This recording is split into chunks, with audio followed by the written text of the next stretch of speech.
Good evening, everyone, and welcome to the first meeting of 2026 for the Resources Scrutiny Committee at Basingstoke and Dean Borough Council. Thank you everyone for turning out on a chilly January evening.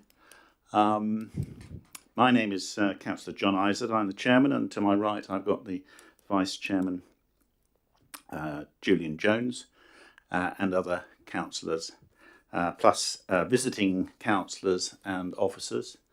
And we've got some important work to do tonight, so I think we should get cracking on. So there are the usual time-honoured preliminaries before any committee meeting. There is no test fire drill tonight, so if the fire alarm goes off, then we should leave and go into the War Memorial Park. The meeting is being webcast on the internet and will be available subsequently on YouTube. In order to be heard clearly, can we speak directly into our microphones? Mobile phones to be turned to off or silent. So on to the main business. Apologies for absence and substitutions. And we haven't had any apologies, have we, Ellie? But I noticed that Councillor Hussey is not here at the moment, anyway. And Councillor Jones, right, okay. Perhaps they'll arrive in due time. Any declarations of interest? No? Right. Item 3, minutes of the meeting held on the 25th of November. There were some actions that were required after that meeting, and we've had most of them responded to, but we are awaiting the report on Southam Community Centre from the Cabinet Member for Finance and Property, so we'll nudge him on that. And also we requested a written response on how the resources were allocated under the additional street scene budget, and so we're waiting for that to come through. Katie, is that right? Okay, so is everyone happy, content that I approve the minutes that I've got in front of me?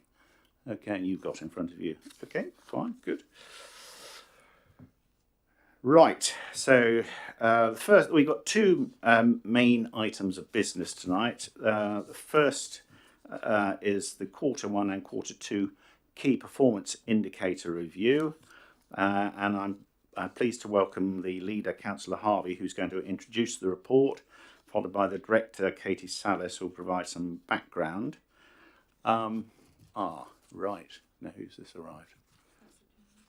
Councillor Jones, welcome.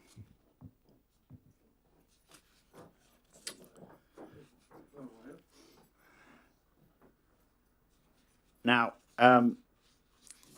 this report has 38 measures by which key policy areas are measured against the council plan and other policies, and there's a scoring of either green, amber, or red, depending on their how the extent to which the officers concerned have considered that the performance in those 2 quarters has actually been met.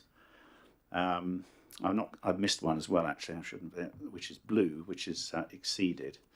Yeah, and on this occasion we've got, as I say, it's 2 quarters and 38 measures. We've got 16 exceeded, 20 met or on track, 2 behind schedule or not met, and this time for the first occasion, none that are not met, that have not been met by a significant margin.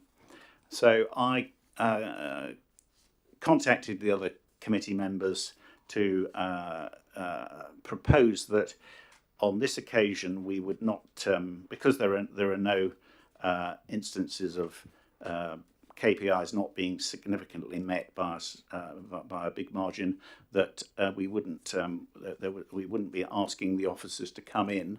But there's one area that, in the past, when we've looked at the performance reporting, that has always sparked a considerable amount of interest, and that relates to the borough's key projects, such as top of the town, the leisure park, many down north, many down south. So we've invited the 2 officers responsible for those projects to join us tonight, and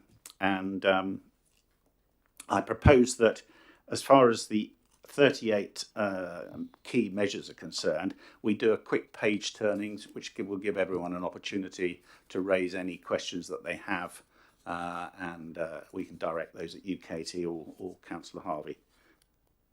Okay. You all right? Yes. You looked a bit shocked at that. Right. So I think at that point, unless anyone from the committee's got anything they want to add at that point. Nope. Okay. So I'm going to invite Councillor Harvey to introduce the report, please, Paul.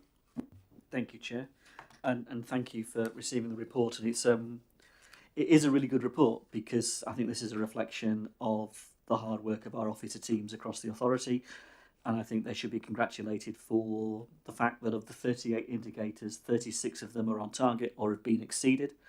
There are only 2 behind schedule, and none of them are in the red. Now, that's a reflection not only of the work that goes on in the authority as being a really good exemplar authority, and we've been it for many years. It also goes to show that the improvement work, all the work that goes on behind the scenes to maintain that direction of travel, is actually resulting in progress. And so that's really to be welcomed. So I just want to put it on record and to say thank you to all of the staff who work for our Borough Council and what they are delivering on behalf of our residents, and it is reflected in the quality of these performance indicators. So it is a massive thank you, and I'm very happy to take questions on any of the specifics relating to any of the indicators, and if I can't answer it, we'll get you a written response. Thank you very much, Paul. That was short and sweet, good, and it's I agree with you. It's it's great to see such a high number of KPIs that where the performance has been exceeded. Katie, is there anything you want to say as a senior officer? Thank you. Good evening, councillors. Just more on the presentational aspect of this. As you know, it's something we continually evolve to make it more standardised to read, give you the insight around the measures that you need. So we've done a bit more work on that for these quarters, and also standardising our graphics as well. So you're looking at the same thing every time, presented in the same way. So I hope that aids your reading and understanding of the document, but I don't really have anything else to add in terms of the actual performance. Okay, well, we'll proceed then and do a page turning exercise. So shout if you want to talk on any of them. KP 1.07, 1.08, 1.09, 1.10, 1.11,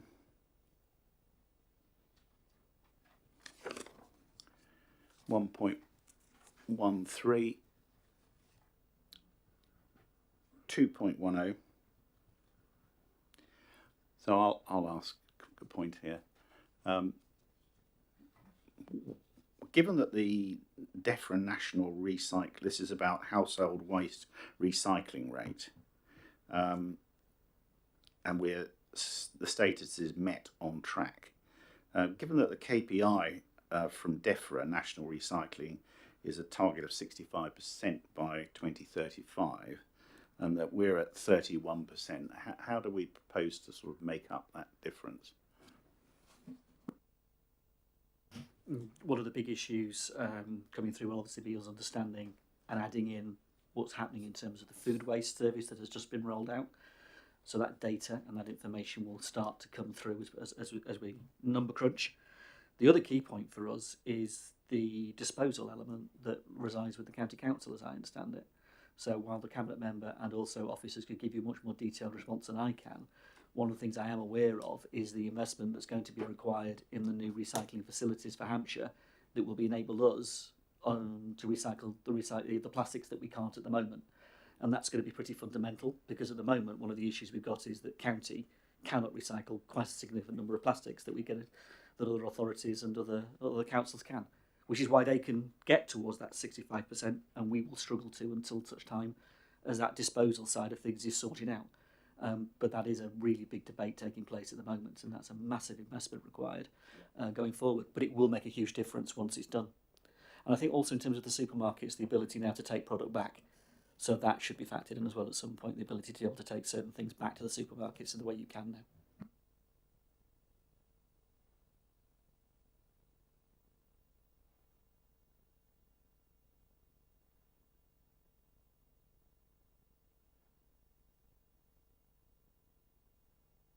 Councillor Carr. Thank you, Mr. Chairman. Just in relation to 2.12, I'm not sure really how much this KPI, as it's currently set out, is telling us.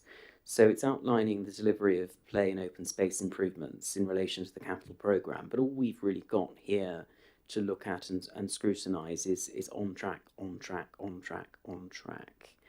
I'm not sure this is the most helpful way of presenting it. I think there's detail underneath that perhaps we're not seeing, because of course individual ward councillors will have individual views on capital programme elements in their own areas.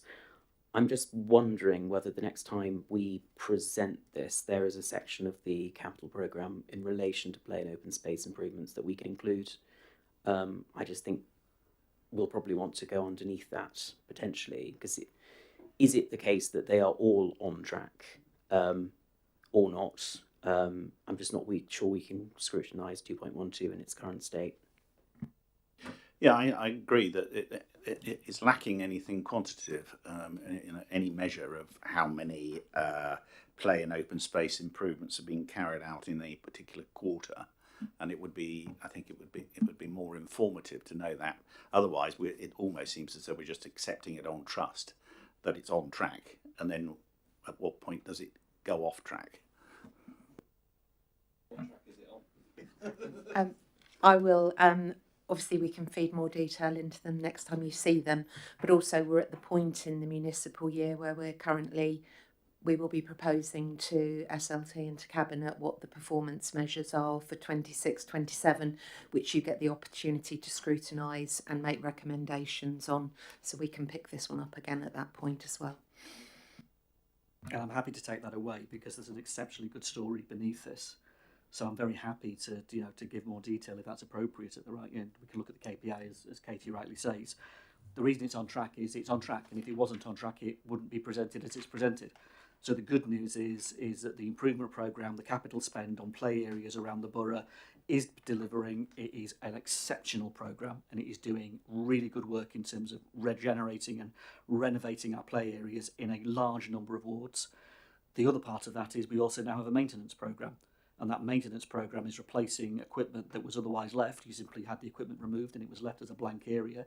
That programme is now delivering that equipment replacements, which is something new and fresh that we've done in the council plan. So actually it's a really incredibly good news story. It's a positive thing that we're doing, and the feedback from residents in the work that the officers are doing delivering the play areas has been brilliant, because of the quality of the play areas that we're delivering, and also the work alongside our parish colleagues in the work that they do as well. It's not just us, parish colleagues do it themselves in their play areas. But taking away what you've asked for, happy to look at the detail with you, because it will share all of that actually. But just to put on record, it says on track because it's on track, and that's a good thing. But let's do some more detail. Yeah, always happy to encourage you to shine a light on your achievements, Paul. And to be fair, to be fair, John, it's not my achievement. To be fair, it's the officer team. I mean, let's give credit due where credit is due. It's the officer team in play and open spaces who are doing a really amazing job of delivering the programme. I mean, they really have. So they should be praised and they should be congratulated for the excellent work they're doing. It's not us as politicians. Let's praise the officers who are doing the work. Yeah, good. So, but it wouldn't be difficult to show numbers of play areas that have been improved, or the amount of money that's been spent, or where they are even. Yeah, that's all there, I'm sure. Councillor Jones. Thank you, Chair. Sorry I was late. Just really talk to the leader. With what's going on in Southam, well, and Buckskin, but Southam is our ward, about open spaces, play areas.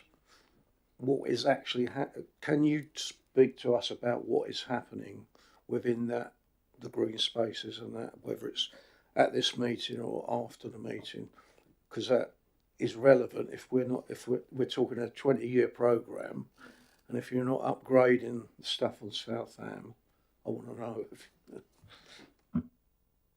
Tony, I'm very happy to brief the ward councillors on what's going on their patch. I haven't got it to my fingertips right now, but it is part of the programme, and it's quite a significant programme. So yeah, and we're getting on with it, actually. We're delivering it. So in that sense, it's good to have a conversation. Let's have that. Julian.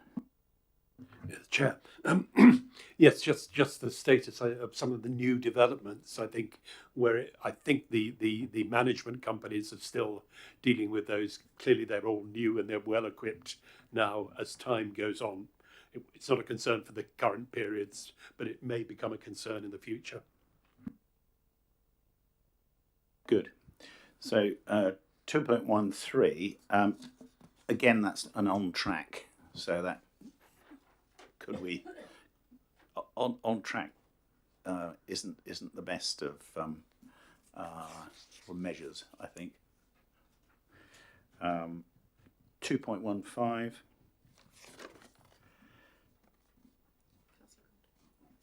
Sorry, Councillor Golding.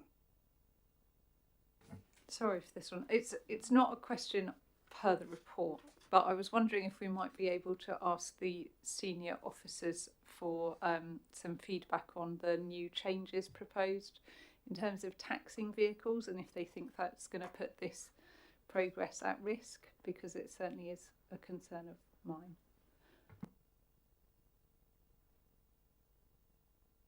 So that'll be an action, and we'll get something which we can circulate before the next meeting. Okay. 2.16, 2.18, 2.2, 3.02,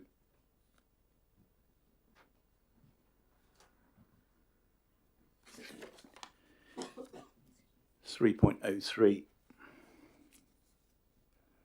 3.07, 3.08, 3.10. Just on that one, this is business satisfaction with support provided.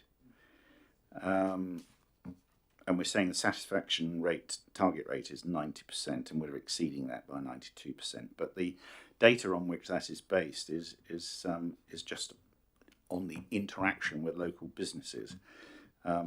Whereas I suppose to my way of thinking, it would be if we actually asked the customers whether they were happy with the service that they're getting, it would be rather more, it was stronger in terms of evidence than what we have here. But maybe that's something that, if the committee agree, that could be sort of transmitted to you when you're looking at the targets,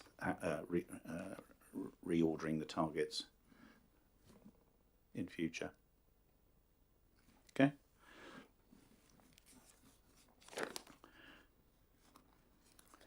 Three 3.12, 3.16,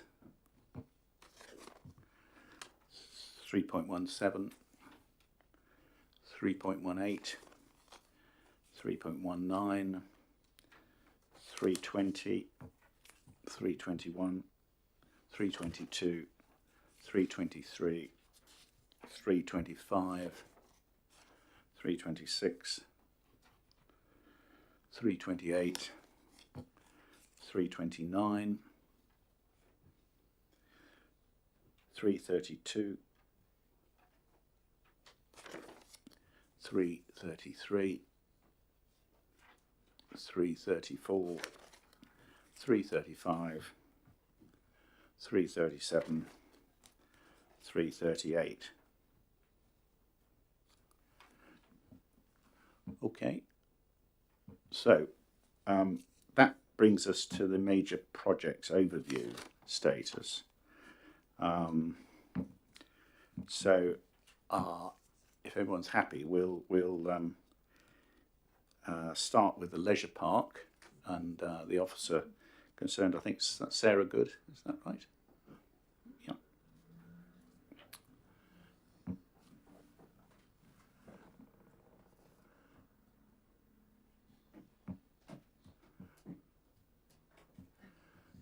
Yeah. Good evening, Sarah. Thank you for joining us. Right, leisure park. Status is shown as green, and what we're trying to achieve is enhance the leisure park by delivering a new leisure centre and enabling a variety of market-led leisure activities.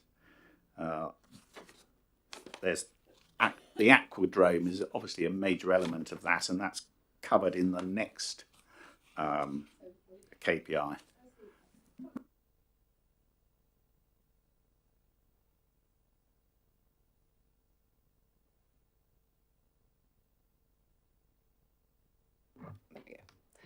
So apologies. So the leisure park, obviously we now know where the new leisure centre is going to go on the leisure park. It's car park 8. We are down to our final bid stage of the procurement for the new leisure centre, so we're almost about to know where the siting on that particular plot is for the new leisure centre build as well. The plot opposite that, so that's next to what's known as the Plateau site, which is next to KFC and McDonald's.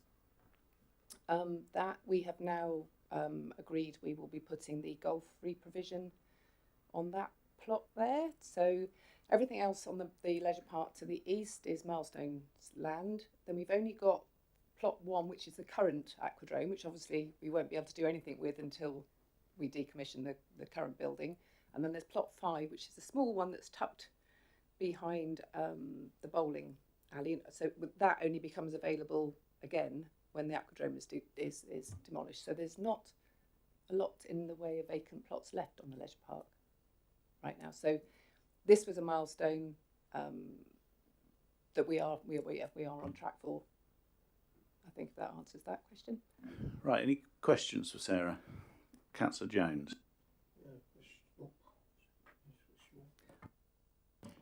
The question is, you were talking about the Great Wharf Leisure Centre provision, but you've only got half the provision for the golf, not all of it. So how can it be green? You've still got to do the pitch and putt. So this KPI is about the... You need to do Oh, sorry. So this KPI green is about the leisure park. The current golf facility is something completely different. The Great Wharf project, again, is something completely different. So that for this KPI is about the leisure plots, the vacant plots on the leisure park. Yeah. Well, I don't really understand that. Maybe I'm a bit thick on these, but you're talking about the leisure park, but you're talking about Great Wharf or whatever it is, resort. And that is Tony, that Great Wharf does come up later as so as the third KPI. So you're on the... Yeah, that's right. No, yeah, you did. Any other questions about this? So I've got one, Sarah. Is you say here that one of the milestones is review marketing activity and selection of agents by March 2026. Forgive me, obviously, but I have some history with this, and we had appointed agents before there was a change of administration, and it seems to me you can understand why I might be saying, why is it taking us so long to get the marketing activity underway and appoint agents? So there are agents already pointed, and I'd have to talk to property colleagues to understand the detail of that. We did consider looking at other property agents, but because we're just waiting, we obviously Car Park 8 is now the new leisure centre site. The Plateau site is now going to have the Gov-free provision on it. And 1 and 5 I can't access until we knock down the current aquadrome, so I don't actually have any other vacant plots on the leisure park.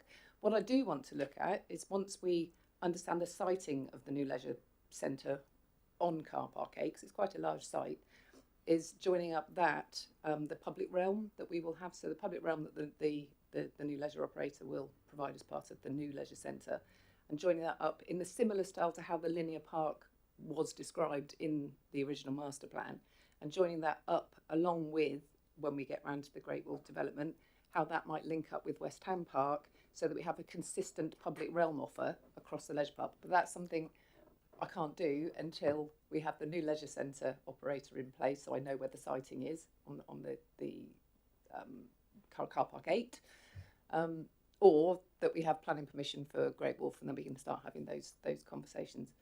I think, does that answer your question? Yeah, thank you. And then the status of the master plan, because there is a master plan. To what extent are you still? Does that master plan operate? Because obviously it had it was not only looking at various uses and various entertainments and activities that would go on the leisure park, but also public space, car parking, running tracks. There's a big emphasis, to my way of thinking, on what happens in terms of the aquadrome, but I'm less clear about what the vision is in relation to the rest of the significant land holding that we have there. So I have to apologise. I've only been with BasingstokeGov for 18 months, so I don't know the whole history of the master plan as it currently stands. But what I've seen is the master plan is very much a high level drawing. It has an awful lot of aspirational ideas for how the public realm across the leisure park could work. The master plan itself doesn't take into account the topography of the site. When you start costing up these elements, it's about £30 million worth of work that leisure park master plan describes in its linear park form across it. So I think now, and also didn't take into account for the siting of the new leisure centre either. So that we do need to have a little look at how we best use and link up that public space, so we have that consistent flow across the leisure park, so we stitch together the walking routes across to Great Wolf and West Ham Park, and how we make the best use of council resources to make the best of what public realm there is. And there's a lot of good stuff in the master plan, like say about things like running tracks or outdoor activities that we could have there on the leisure park that would be free. So I think that's something we will need to talk to a little bit with the successful leisure operator, but also how we stitch that together with the Great Wolf offer in future. Like I say, when we started to price up some of this, it was about £30 million. So whilst it looks like a great master plan, some of it is perhaps not achievable, particularly with the topography of the site. Okay, so it might be helpful to have an update at some point as to what the vision is, so that sort of members of the public could understand how it's evolved, including also what's envisaged for the what will be the aquadrome that's going to be presumably knocked down. So in the current procurement exercise that we're running for a new leisure operator, the current aquadrome will be decommissioned, so made safe and kept secure.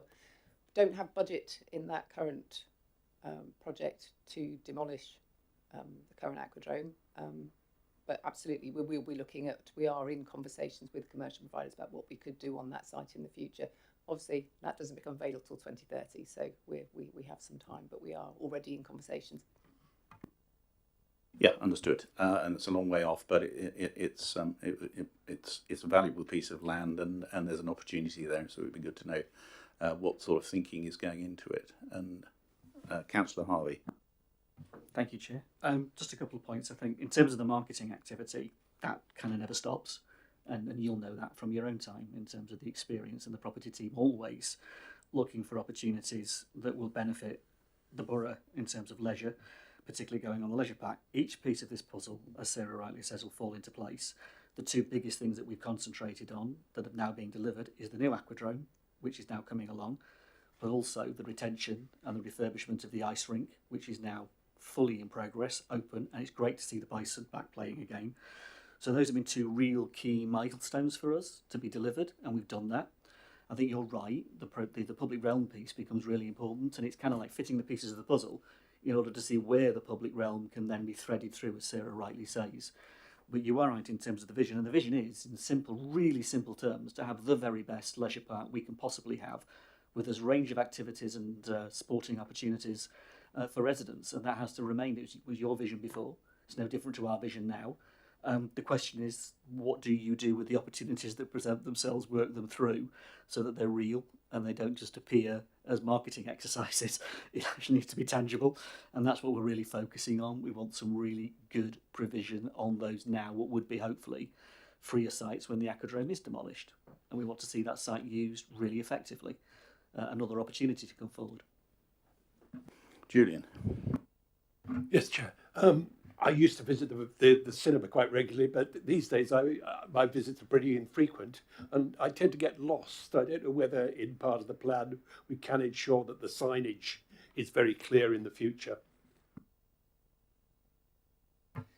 Yeah, absolutely. So we've been working with our comms colleagues to do a rebranding, because the leisure park branding was quite outdated as well. So we're looking at rebranding it all, and part of that will be to look at the signposting. And there's quite a few options, I think, to be looked at. You know, whether we, so when the new leisure centre is built as well, and once we know the exact siting of that, and whether we look at colour coding the car parking or whatever. But anyway, absolutely, signage will be part of that piece of work. Okay, thanks, Sarah. So turning over now, next KPI is the aquadrome, and the plan is to re-provide the aquadrome leisure facility. You're saying that it's green, so it's on track, and that the milestone is you'll issue the final tender documents by December 2025. I assume that's happened. Yep, they were due to go out on the 1st of December. We actually managed to get them out a week early, which to this group I'm sure won't sound terribly impressive, but it's a huge it's a £200 million contract, so it's big. It was an awful lot of documents and a lot of work that went, and we got them out a week early because we were just a bit aware that we wanted to give additional time if we could for Christmas, so yep, they all went out on time, and we've had final bids back. So you got final bids back. Yeah, well done. That's good news, and I don't know if you want to say anything further before we invite some questions from councillors. I'm obviously in the middle of a live procurement process, so I cannot. Any questions for Sarah on the aquadrome? Councillor Jones. Just on the Great Wall thing, not the golf, what about that? Is there any, it's a county option obviously at this moment in time, but the roads, it's a single carriage road running through from the roundabout to Worthing Road. Is there anybody looking at how it's going to work? Because at the moment it tails back in rush hour, and we're building more houses, whether we like them or not, we're building them.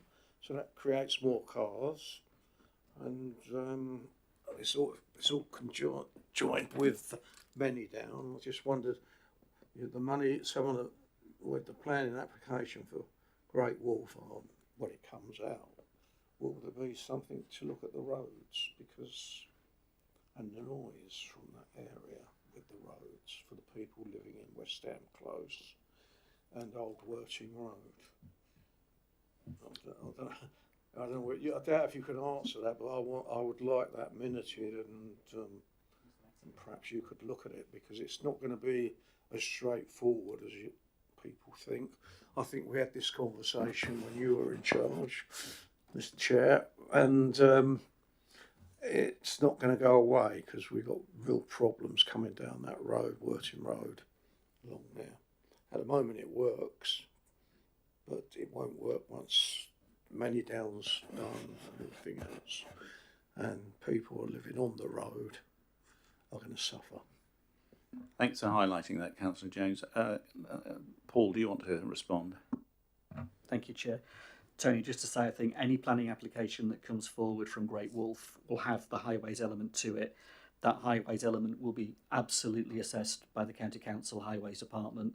They will give their recommendation to that planning application if they believe that it works. You know how the system works, and they will give a recommendation according to whether they object or don't object, what they consider needs to be done or doesn't need to be done. There will be a whole range of agreements, from 278 agreements in terms of changes to the road network that are required for the planning application, right the way through to conversations about buses, public transport. There will be conversation about pedestrians and cyclists as well in the connectivity. And Sarah was right, the connectivity from the Great Wolf site through to the leisure park is really important to us. So all of those things that you're saying will be assessed. They have to be assessed. It's not a choice. They have to be assessed in order for the process to go forward and the application to be thoroughly understood. I understand what you're saying, but with this big changeover, with the council going to possibly 3 sites, it could be the people here making decisions, or it could be someone else in another area. And I just don't want to lose what's actually happening, because it's quite. I've seen it in other towns where they've built things, and you're going past a little road, and I don't think it's good on that one. No, it's not for me to say, but I would be reasonably confident that a planning application will be received and dealt with and handled within the lifespan of this council and the county council. So I don't think we have to be concerned that the new authority will be dealing with this. I think we will get to it, and it will be something that this authority deals with, which should give you the reassurance, Tony, that these borough councillors, as in those who sit around development control today, will be the ones who deal with that when it arrives. Okay, any more questions? Just on where I started in the wrong place, on the golf. I don't understand how it may be green to get there on the leisure part, but it's not really, because that's part of Great Wolf, and then the agreement is it's like for like doing the pitch and putt, and we haven't got a site yet, so we need to. So are you saying that the question you've got here is that will this impact on the progress of the agreement with Great Wolf in terms of... I don't think it should. No, but I'm pretty sure it won't with the money involved. There's no good messing around, but from where I'm coming as a ward councillor, I want to make sure that we get I don't want it 2 years down the line. I want it to, sighted and say, right, we're moving there. Because 2 years down the line is a bit like our community centre. It's now coming up 3 years, and I still don't know when we're going to get one because of this concrete stuff. Councillor Harvey, you would like to respond? I'll try and answer that one. In the sense of where we are, we have been very clear that the existing provision will be met, and Golf England's view of this is equally so, on the leisure park by the provision of the adventure golf facility and also the, how do you describe it, the driving range. Those facilities will meet the requirements specifically, as we understand it, and we're confident of this in terms of the applications that will be made. The moral commitment to where the pitch and putt may go in the future is something that we need to very carefully think about. We were very clear, we heard and listened and took on board the comments, and there's been a very clear process that has been run through from January right the way through to where we are today of assessment and understanding that has allowed us to get to the position we have in front of us today. And I think we will have to think carefully about where a pitch and putt will go in the future. But right here, right now, what we're clear on is, one, we've listened. We hear what has been said about the re-provision. We understand that this will meet the requirements of those planning applications, and that is what we are working on. Not only to deliver the Great Wolf application, because we think that's incredibly important, adding with investment into the borough, but also the re-provision of those facilities. And nobody has forgot the pitch and putt, Tony. Nobody has forgotten that, I could assure you. Understand you haven't forgotten it. I'll make sure you haven't forgotten it. But the point is, I'm trying to make the case. We need to hurry up. It's no good saying we're going to do a pitch and putt. You get the planning permission for one side, and it's 2-3 years down the line for a pitch and putt. That's somebody, well, some youngsters, in my view, missing out for 2 or 3 years, and they won't play. I'll leave that with you. I think we've talked enough on that one. So do we agree, committee, that we would like to emphasise that particular point about the wish that pitch and putt is continued to be provided, and we understand that it's not going to be an issue in terms of the agreement with Great Wolf, probably, or the planning process, but nevertheless, as you said, there's a moral commitment to provide pitch and putt in the future. Julian. Just in terms of the presentation, for the quarters we're reviewing, the green status is okay. I can't anticipate how it'll be when we review again, but at the moment it looks as though it might be a yellow one. Right. So, any other questions in relation to Great Wolf Resort? No. Town centre strategy is the next one. Sarah, could we have a mini update on that, please? Yep. So, I may have to take questions away from this back on this one. Obviously, we had the Town Centre Master Plan in 2022. What colleagues have been looking at is having an investment partnership to take forward some of the sites that we have in the town centre and also on Basing View forward. So it's in the sort of traditional, not investment partnership is a form of joint venture. So it's a similar thing that the council has done before, but we would be looking for an investment fund to partner with. So we're on track for that. We have our legal support commissioned, we have an investment partnership specialist commissioned, and we are starting our initial pulling together our, I say recruitment pack, but that's not really quite the right term, but our information pack and our data room of all the information that we have and on all the sites available. So we're pulling all that information together at the moment. And a sort of a sales pack, if you like, to go out to the market with, and we are scheduling initial meetings with potential funders over the next few months. So we're well and truly commenced on that journey. That's the word I was after. Thank you. So yeah, on that journey, and we have we've given ourselves quite a tight time frame to get things moving. So there's meetings going in the diary over the next couple of weeks. So that's moving at, I was going to say at pace, and I hate that term because at what sort of pace? But anyway, we're moving quickly and in line with the programme that was in the cabinet paper. Yeah. So what is the target date for the appointment of a development partner?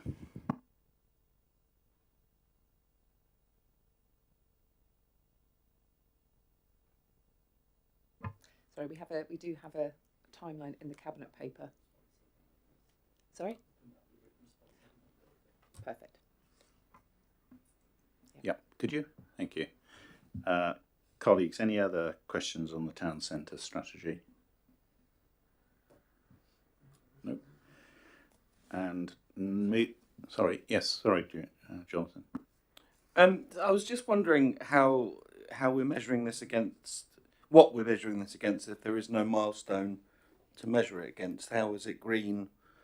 If it's NA for the milestone, I'm not really sure. I understand. Well, I know, but if there's no milestone, how do we know that we're getting past the milestones? You know, what we're hitting. Anyway, it doesn't matter.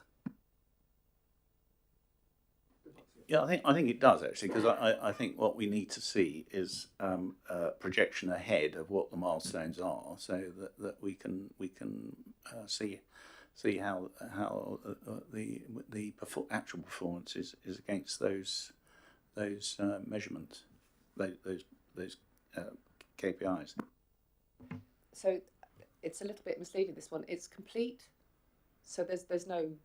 The action is completed. So we brought a report to Cabinet that explained all the actions that have been done. There was a lot, but it was over 12 themes. There was over 40 actions. They've been completed. I think there was one or two that have just overrun slightly. So there's the lights outside the Anvil, for example, and that was unfortunate. There's the roofing works are taking a little bit longer over the Christmas period, so those are going up as we speak. So.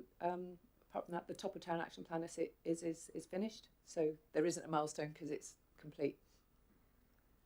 It's just, I think it's just a presentational error rather than anything else, because it was filled in a spreadsheet and then you see it in a pack. So I think it's just a presentational error rather than a. So complete under milestone. It should, absolutely. Yeah, I think that what we're looking for with a major project like this is a program. You're working to a program, and we need to understand what the program is ahead, rather than just being told at this particular quarter that you're on track with that at that point. Do you understand what I mean? I think, just to be fair to the officers here, I think these KPIs as presented to you give you the overview. What sits behind the KPI are all the documents that have either been through Cabinet or a process that have been published historically or before that relate to all of that. So if you were to examine those documents, you will find those timelines, you will find those milestones, you will find those dates, you will find all of that in that documentation. Now, there's an element that we can repeat back here, and that's something we can take away in terms of presentation. But I don't want to give anybody the impression that that information doesn't exist, because it existed within the Cabinet document that was the approval or the recommendation. It existed in the documents that you had when you took the master plan through. So all of that is out there in the public domain and has been part of the decisions that take us to the point we're at. On both of those milestones, actually, on both of those indicators, the first one in terms of the town centre strategy, that was set out and that's clear, but it would also be, once that partner is approved and once we're into the relationship that we want to have, there'll be a whole range of milestones that fall out of that work and that negotiation. On the top of town, we've delivered the programme we set out. That's the point. You know, we set out this whole programme of work that we intended to do. It's been delivered. But we don't stop there, actually, in that sense. So the programme will be reviewed and it will be looked at on the basis of, well, what comes next? Having done the railings, the top of town, the Anvil, the Haymarket, everything that we've gone through over the past to really improve the top of town, get the response back from the traders, which actually is probably the biggest test of all, the top of town traders, which has been really brilliant in the meetings we've had, incredibly welcomed, is really good. And another key milestone in the top of town will be May Place, that will also start coming through. So we'll look forward to seeing all the news about that as well. Yes, it's perfectly clear that if one was to go looking through all sorts of documents and papers, that would you could relate this to this particular KPI. But in terms of what we have before the committee, and in terms of what would be helpful to residents looking at this and viewing this this webcast, to have some key milestones looking ahead would also be I think a useful thing for us to include in this. Yeah. Councillor Jones. I've obviously missed something here. Top of the town, you say everything has been achieved and done.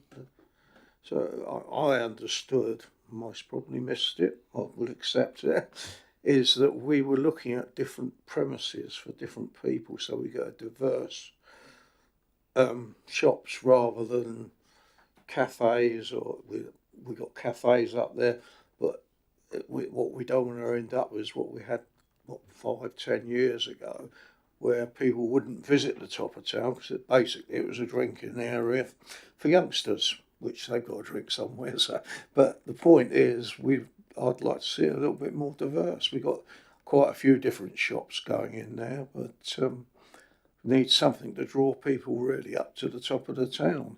We haven't got a post office up there no more and things like that. And you know, I might have missed it, Paul. No. I mean, the loss of the post office was a really difficult for the top of town because it did take that footfall away. I think that's absolutely fair. I think the fact that that building has since, when it was derelict and was left empty, has now been turned into the post box as a sports bar in the top of town was really well done, and it's been really successful. And that was the owner next door, the Tea Bar, that owns that particular, chose to invest, chose to see the top of town as an opportunity to invest. We've got a number of investments now that are coming through that you'll see, I think, over the next 6 months, of others taking the same sort of choice to invest in the top of town with different uses, particularly around food and beverage. I think it's interesting as well for the Borough Council, and it's always ever been the problem, we don't own a lot of stock in the top of town.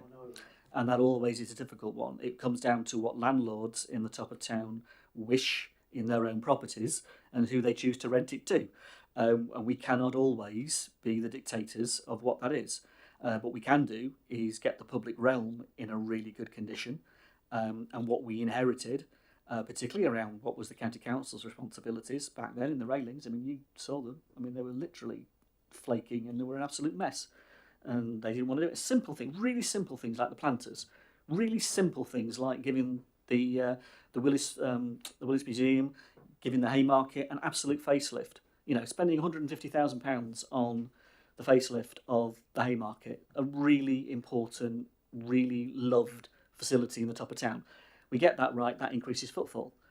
£61,000 given in grants to shops, to the shop grants to people who want to put seating outside their shops to help them fit out their shops as new businesses and to change the facades of shops in order to improve them. And that's been really successful. Actually, that grant scheme was oversubscribed and we're hoping to do it again in terms of the resources that we've got available, because that's been, the businesses want it. They've actually come to us. Having a conservation area policy that deals with the uniformity, the conformity of what we see in the top of town is really important as well. So there's a range of things. The veg shop opening up. I mean, it's really simple. One simple store that's made a huge difference to that footfall in that area at top of town. So there's lots of little bits. They all add up to something bigger. But we're not there yet, and you're never going to be there. It's just a constant exercise. Just say that all I'm looking for is smaller businesses to go in there, not just people drinking, having coffee. We need smaller business. That attracts. You go into the big towns and cities, they go in to see a site, but they end up going into small businesses. They can't compete with the big boys down in the town centre. They're the ones we need up the top to drag people up because they have something in stock that other people don't. And I'll leave it at that, Paul. You're absolutely right, Tony. And some of our best relationships at the moment have been with some of those really smaller independent shops that we do have in the top of town. Just for one example, the model shop. I mean, you know, a really traditional store, little shop in the top of town, totally independent trader, doing really, really well. And we want to support that kind of business. Of course we do. Okay, thank you all. I'm just conscious that obviously the master plan was approved nearly some 4 years ago. So we are looking, and there was a big that the vision there was that there was going to be major investment, major redevelopment, big change in the town centre, and therefore I do think that it's right that we should expect you to bring us up to date with the KPIs on how performance is measured against that town centre strategy in the future. Okay, so if we can now move on to Basing View Plot K, any questions on that? No. Right, I think, Sarah, we can say thank you and stand you down. All right, thanks very much for let you just have escape. the irony of the one that I was prepared for. You had no questions about. I'm sorry to disappoint you on that one.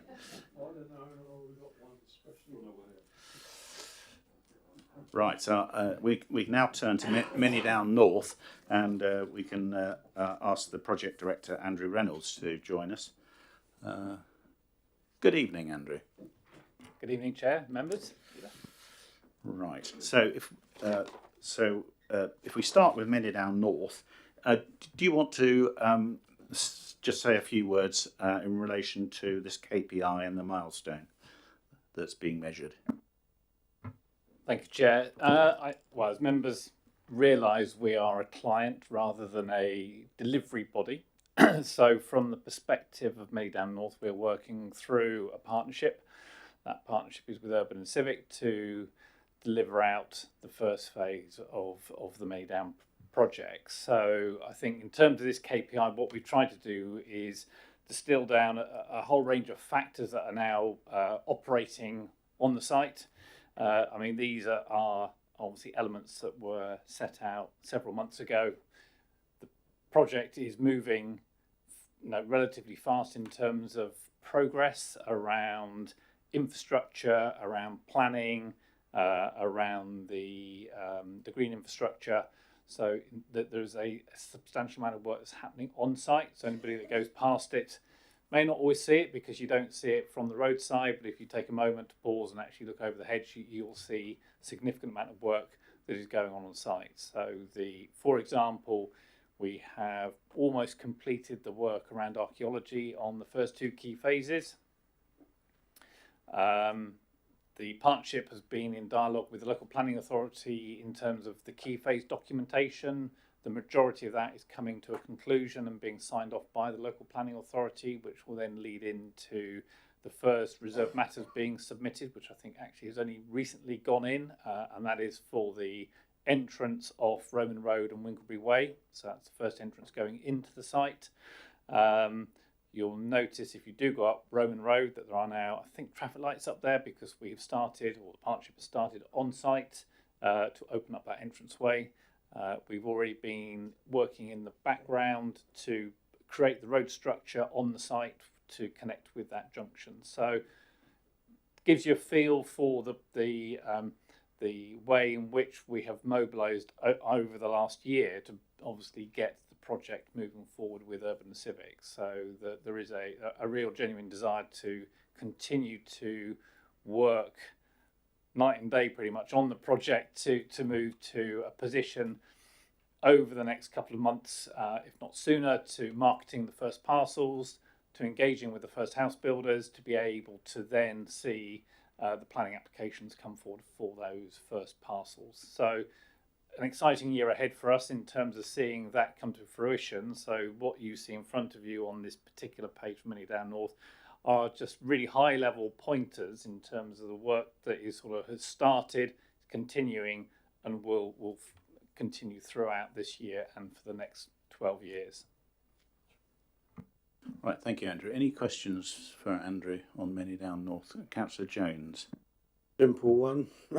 When can we see some houses going up there? It's now, 15 years or more? It would be nice to see someone. I hear you're parcelling off land. So is there no way you can do it quicker? I'd love to do it quicker, but we do have a due process through the planning system that we have to go. We've got the plan in, but that's not the point. The point is we haven't seen any houses. And for the last, I say 15 years, it's most probably longer than that actually. 96, so that's 31 years when it first was bought. So I know you weren't here, we've seen a few of you people, officers over the years, but what we as councillors are looking for is houses for our housing list, and I don't see, well, there was obviously progress, I drive past it quite regularly, but I think people would like to know that when we would expect to see some houses being built, not when we're going to parcel off land, because that is the major issue. That's what we originally bought it for, and it seems to be That's the last issue on the thing. That might be right the way you're doing it, but as someone from outside looking in, they've been promised houses up there for God knows how many years. They say, well, my son wants a house and blah, blah, blah. And say, well, we're hoping to get houses on Manydown, been saying it for so long. And I just wonder whether you've got any idea when we might see some. I think we got the message, Tony. So that is the big question, and here's your opportunity, project director, to tell us when what your best estimate is of when houses will be built. Thank you, Chair. Thank you, Councillor Jones. I mean, I think that the context is this. These big sites, and Manydown is one of the bigger sites in around the country in terms of coming forward. So we're not untypical in terms of some of the issues that we face and the timescales we approach it. And what was being really important from the council perspective from day one is that this is an infrastructure-led development. So it's not about just trying to pick off parcels and put housing on them. We need to infrastructure up and deliver the vision of Manydown, which was very much endorsed by this council. So that is what Urban and Civic have done. They've picked this up and moved it forward in a way that is delivering the road infrastructure going in. It's delivering the green infrastructure going into the site. It is delivering parcels that will be connected to that green infrastructure.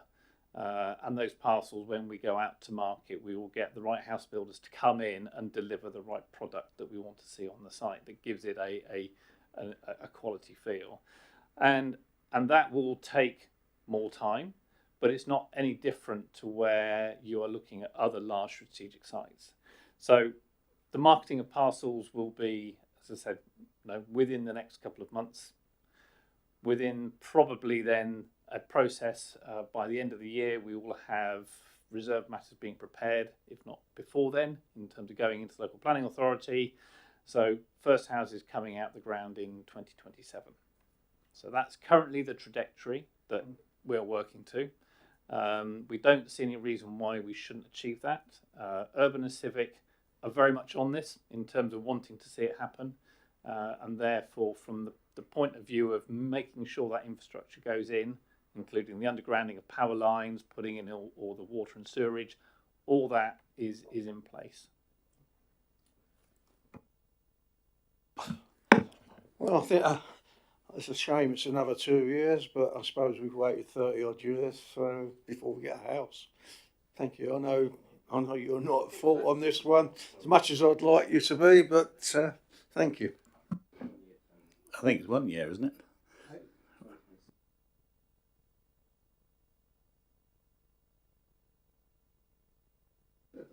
All right. Any other questions on Manydown North? So it is an interminably unending process. This and so it must raise questions about how best we should approach the delivery of land of housing on Manydown South, and presumably that is something that is a consideration for you and our partners. That's correct, Chair. And I think, if you want to move to Manydown South, there are several streams of work, as you would imagine, that run on this. One is our preparations in terms of Regulation 18 and our representation as landowners going in. There is then the whole issue of how we bring forward the delivery. And I think it's fair to say that we have reflected around how we have delivered Manydown North and the governance arrangements around that, the relationships both with Urban and Civic and the freeholder owner. We have looked at other mechanisms in terms of delivery, in terms of how you might bring forward this large site. We have an interesting arrangement in terms of there is an adjoining landowner who we also work with. If you recall, Chair, that you'll be aware who they are, the Society of Merchant Venturers. And it's important. So the differentiation with Manydown North is that there were no other parties that we needed to work with to deliver the site. Manydown South, there is obviously a partnership with Society of Merchant Venturers in order to ensure the holistic provision across the two sites that we are promoting as landowners as part of the local plan process. So we have looked at, or we are examining those elements around delivery and what type of delivery vehicle would be appropriate for the south, and importantly the differentiation as to whether or not the councils or the public sector leads an outline planning application, or do we bring on board a partner, commercial partner like Urban and Civic, for example, who would work with us to deliver that. So there is a different approach in terms of how you bring that forward. So those options are currently being looked at as we speak. And this has become even more acute, hasn't it, because of the Labour government requirement for additional housing to be provided by the borough, and the contribution that needs to come from many down south over the course of the next local plan period to 2040. And one of the key planning measures of how much housing an inspector is going to decide can be provided on many down south will not just be the sort of the physical capacity, but also the likelihood of delivery. And so it does become even more important that as joint owners of many down south, that we get our arse into gear when it comes to coming forward with a delivery mechanism, so that we can maximise the number of houses that many down south can provide under the forthcoming local plan. I don't disagree with that statement, Chair. I think in terms of wanting to progress the delivery, we need to look at what is the most appropriate one for dealing with Many Down South. It is a slightly larger site compared to Many Down North, but there are, as I say, different ways in which we can deliver this. Having learnt from the North and reflecting on those different issues, or the different issues that impacted upon us and the timescales that were involved, and it's not sort of looking back to sort of the very early years of the project, but looking back over the last 3 or 4 years and the decisions that we took and how we then measured our progress against those, and actually if we were to do it differently, whether or not that would speed up the timescale. But it's having, as we all respect, having the right partner with us that's going to work with us to make sure that we meet the relevant timescales, and not having a partner with us that then decides saying, well, it's great to have the partnership, but we don't want to bring it forward. So what's really important is the drive that the authority has to make sure we get the right partnership in place to take it forward. Right. Councillor Coleman. Thanks, Chair. Slightly tangential this, but we're talking about quotas, so it's a question for the two of you. Is Upper Swallock included in the quota for the build? There's a huge development going on south within Basingstoke called Upper Swallock. It's a private build as far as I'm aware. But is that included within the quota for the borough? Right, okay, thank you. So, Right, Councillor Carr, did you want to say something? Thank you, Mr. Chairman, and thank you for the update, Andrew. I think the question that comes from the discussion about delivery vehicles is when we would have a decision on that delivery vehicle. We've touched upon lessons learned from Many Down North, and we've talked around that decision, but I think the interesting point will be, when will we as a council make a decision on what that delivery vehicle will be, and how will that decision be made, and what kind of engagement with the broader council beyond cabinet will be envisaged for that decision.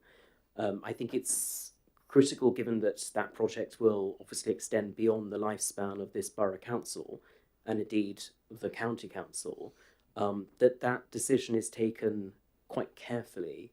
But I'm keen to get a timescale of the when exactly. Do we have a month, a year,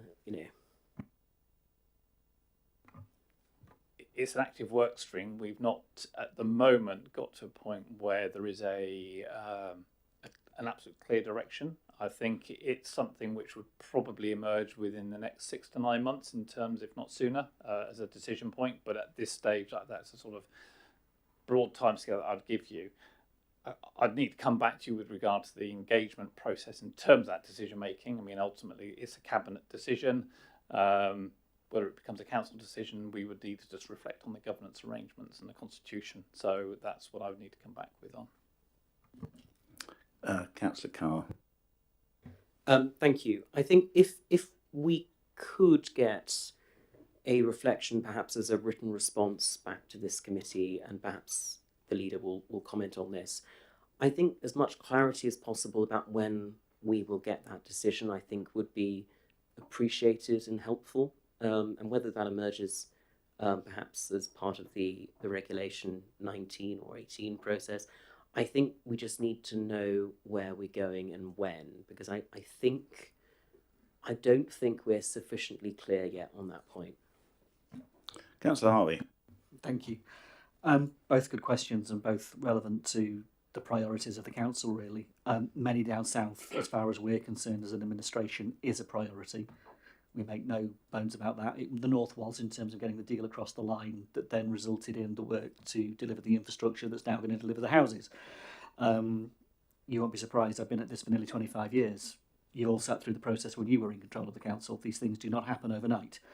But what they do happen with is an awful lot of effective, concentrated effort from officers and from members to do it in a time frame as quickly as possible, but not to fall over. We do not intend to make mistakes. We do not intend to get this wrong. This has got to be done right, and it's done in the most effective way so that we get what we want at the end, which is a really high quality development that we can be proud of. The whole development piece here, while it's in our gift, equally so to the vision that was set for Money Down North, is really important. I think the also fair point is it's not just us sat around this table, or for that matter us as landowners. Residents in Oakley and residents in North Waltham need to hear and understand and be on the journey with us. That's really, really important to them. Arguments and conversations that lead to results on the strategic gaps become really important conversations. What happens in those strategic gaps becomes important conversations. The transport issues, all of those become relevant. And I would say I think a lot of those will be resolved. I hope to be resolved. I'd like them to be resolved in the lifespan of this council, because we want to set it clearly before North Hampshire even comes into the frame. We want this to be our decision, I think, absolutely clearly, and I think you're nodding in terms of that, and I hope you are, that we don't leave it to North Hampshire, that we make those decisions ourselves within the time frame we have, but as soon as possible. Julian. Thanks, Chair. I think there are an awful lot of moving parts here. As you've just raised, there is the question of devolution, but also at the time of the public inquiry on the Junction 7 warehouses, Hampshire produced a plan for Junction 7-8 that would modify that whole junction. They withdrew that when that application was refused. So at the moment we have no future plan for Junction 7 and 8, but we're pretty sure that if we build South Manydown, particularly on the SMV land, we will have real problems with the capacity of that junction. And we seem to be doing everything back to front in my mind. I think the northern part of South Manydown is a slightly different question, though there are the railway bridges and the railway line are a real complication there. But the South Manydown area, we already have a major deficit of infrastructure. We have a huge school, though it's only being filled very slowly. But we have no other, we have, well, at a Tesco store, but we have no other facilities for the 2,200 houses that are going to be on Hounsome Fields, the golf course and Longacre, of which I think 1,300 are already in place, with no facilities for, and indeed poor transport and footpaths for the children getting to school. We have a major problems there. And the idea of building a significant number of houses on the SMB land to complicate that issue, to me, is a major concern. And I really would like to understand when and where and how that's going to be done. Councillor Harvey. I think that's really important. I think it's fair to say, Hampton Fields is not how to do it, isn't it? I mean, if there is any example we've got to point out that says this is not how you do development, it's that we've got to get this right, which is why we want to do it as quickly as we can within the context of not getting it wrong. That's why it's so important. It is the local plan element that becomes part of this equation. Also, to be absolutely clear, we have another partner. We have the county council, and we need to bring them with us on our journey, and that is not always the easiest of things to do. But on this occasion, I am confident that they will work with us and we will achieve what we want to achieve. And we've got to remain positive on that. Okay. So it seems to me that as a public body, it's incumbent on us to optimise the yield on Mini Down South for the new local plan, given how much pressure there is on new sites, which frankly, many of them are very contentious. And I think there's a concern here, Paul, that there's work to be done. There isn't a plan or a programme in relation to how we deal with the delivery aspect of Many Down South, because that will be a factor that will influence potentially an inspector when it comes to deciding how much housing can be accepted on Many Down South. So if that's a sort of if we're all agreed that that's a point, Hannah. I know we always want everything, but we do also have to build a community that people want to live in, and a community that is going to be a positive and vibrant community that is tested and resilient. We have to try for everything, and it is a challenge. You did it for years. You know how difficult it is to get everything balanced. I wouldn't want the committee to suggest that we sacrifice being a positive place to live at the expense of density and speed. Yeah. That's perfectly true. But of course, the government is railroading us to deliver houses, and so there are going to be housing developments potentially on sites where there hasn't been all this time that's been available to consider how best to build on them. And one is concerned about what the outcome will be in terms of your reference. I think that's a really important point from Councillor Golding. I keep saying this, we have to get this right. We also have a responsibility to think about the sense of place, which is exactly what Councillor Jones is saying. This is a legacy. We're going to look ourselves in the mirror in 20, 30 years' time and say we did the right thing because we're the landowners here. In part, the County Council are also the same. The quality of the vision, the work that was done to get Many Down North is there. We've taken it on to the next stage, and we've built on that. We've improved on so all of that is part of this equation. To be fair, Many Down South was in the local plan in the previous iteration in July 2024 before the current government was elected. So it was already part of the allocated sites back then, and it was 2,400 units we were allocating back then in the process. The whole of the site was 2,400. Now it's 2,750.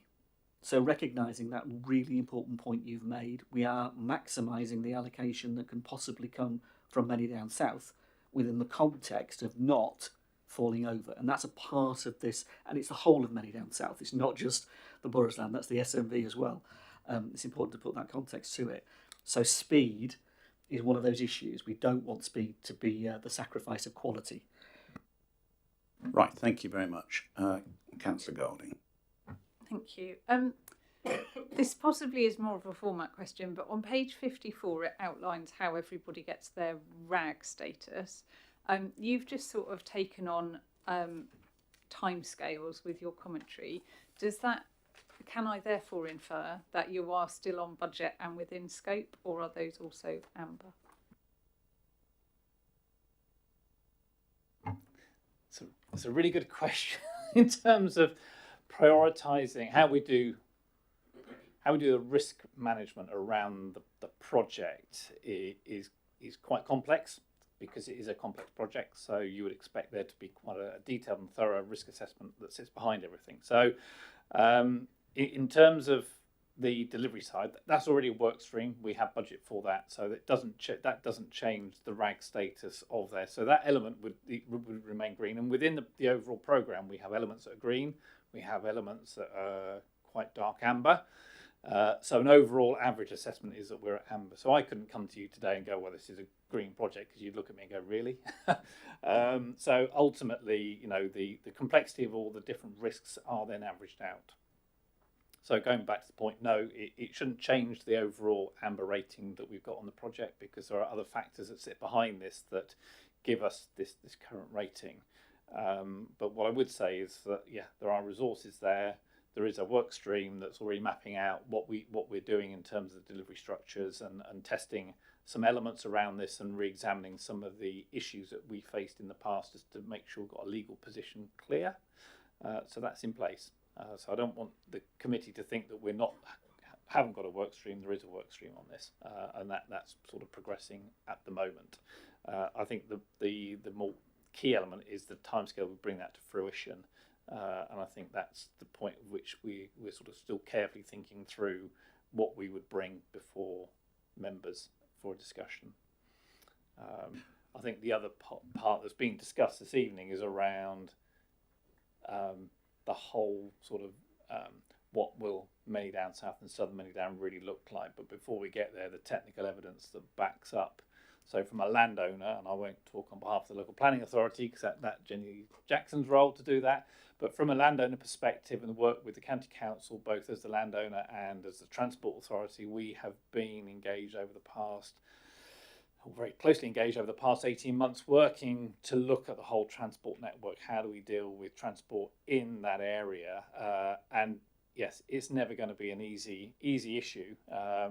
I bear the challenges back from Many Down North when we looked at the whole transport situation back then in 2017, 2018. And it's no different today.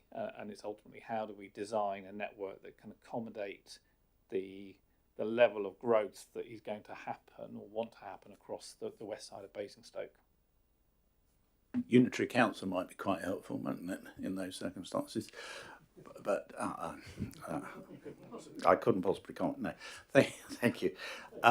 So Andrew, you've got something else? If I could, yeah, I mean, on that transport, there are major problems in that. Certainly the previous submission by Hampshire was that the southbound slip road would be closed, and so all traffic would have to run down the A33 to junction 9. If we get a lot of development, and we also have a problem, they are increasing the number of lanes coming to the southward lights, but even that, if we have a large amount of development on the SMV land on many Down South, we will have major problems. There are also the delay of constructing two new roundabouts on that section of the A30. So it would be good, I think, also to involve some local people in that whole discussion as you look at those highway questions. We experience what happens when there are accidents and the traffic moves onto the country lanes, and there's total chaos. Okay, Tony. Yeah, just on the extra houses. I get annoyed about this in as much as we've got a huge borough. And all we've done over the years, I'm sorry to say, and I'm part of it, so I've got to be honest, is basically got up the motorway one way and gone up the other way. And we don't seem to, if there's extra houses needed, they should be looking somewhere else in the borough, not close to Basingstoke. We go right way out to Newbury, Highclere, where you live, and places like that. They're not getting built on. And you could say, well, that's nice green fields, but that used to be nice green fields that you built on. That's my part. Don't bother to answer. Yeah. Thank you, Chair. I don't think there's a councillor on the authority today, and I'd challenge anybody who doesn't realise that the current government target means there are very few communities across Basingstoke and Deane who are now not going to be affected by major housing development. It is simply a figure we have never, ever seen before. And it's not about building the affordable housing. because we're delivering that. You see that in terms of 567 affordable homes delivered in the past 18 months. We're delivering the affordable housing. It is simply the scale that we have never faced before at 1,152 homes a year, a 40% uplift. And there really is, I mean, Councillor Carr will appreciate, I sat in front of an audience of East Woody expressing their views very, very clearly, totally justified and totally understandable of their concerns. And at the same time, the week before, I was in Ellisfield, hearing exactly the same on the other side of the borough. This is the biggest issue that many of our communities are facing. Thank you very much to the government.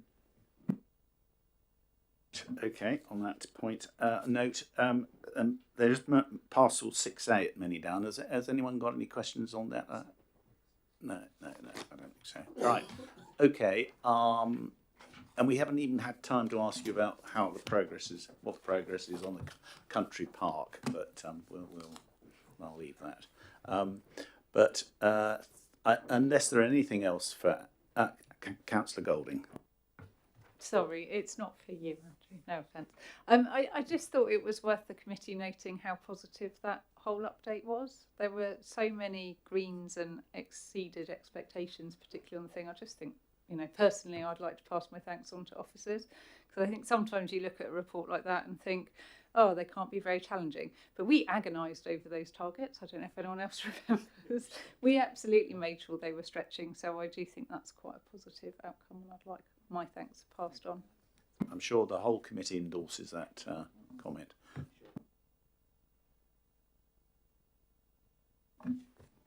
Mark. Thanks, Chair. Just a second now, I think what these sort of reports don't really give you the detail of how much hard work goes into it. However, I have spotted my pedant gene has kicked in, and I think we can abstract it a little bit more and save a bit of space. So when we've got some, particularly the KPIs, the first set of KPIs, we've got the traffic lights. I love infographics, but you don't need that traffic light infographic because you've already barred out the headlines. So you could, my thinking is that you could use that box for some sort of trend analysis to give it more context. So that we've got quarters 1 and 2, fine, but especially when we're comparing ourselves to national KPIs, it would be nice to see how we compare numerically, quantitatively, or whether we're going up and down against the national trend. Yeah, thanks. Right, thank you. So I think at that point we can thank Councillor Harvey and the officers and bid them adieu.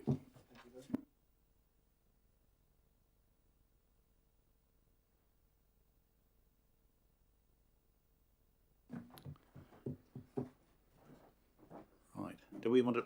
Does anyone need a break at this point, or we should? I think Paul had already done that. You just put Paul. Oh yes. He did that quick. Right, we're happy to carry on. Good. Okay, fine. So this item is a review of the equality, diversity and inclusion policies and actions of this council. So it's a significant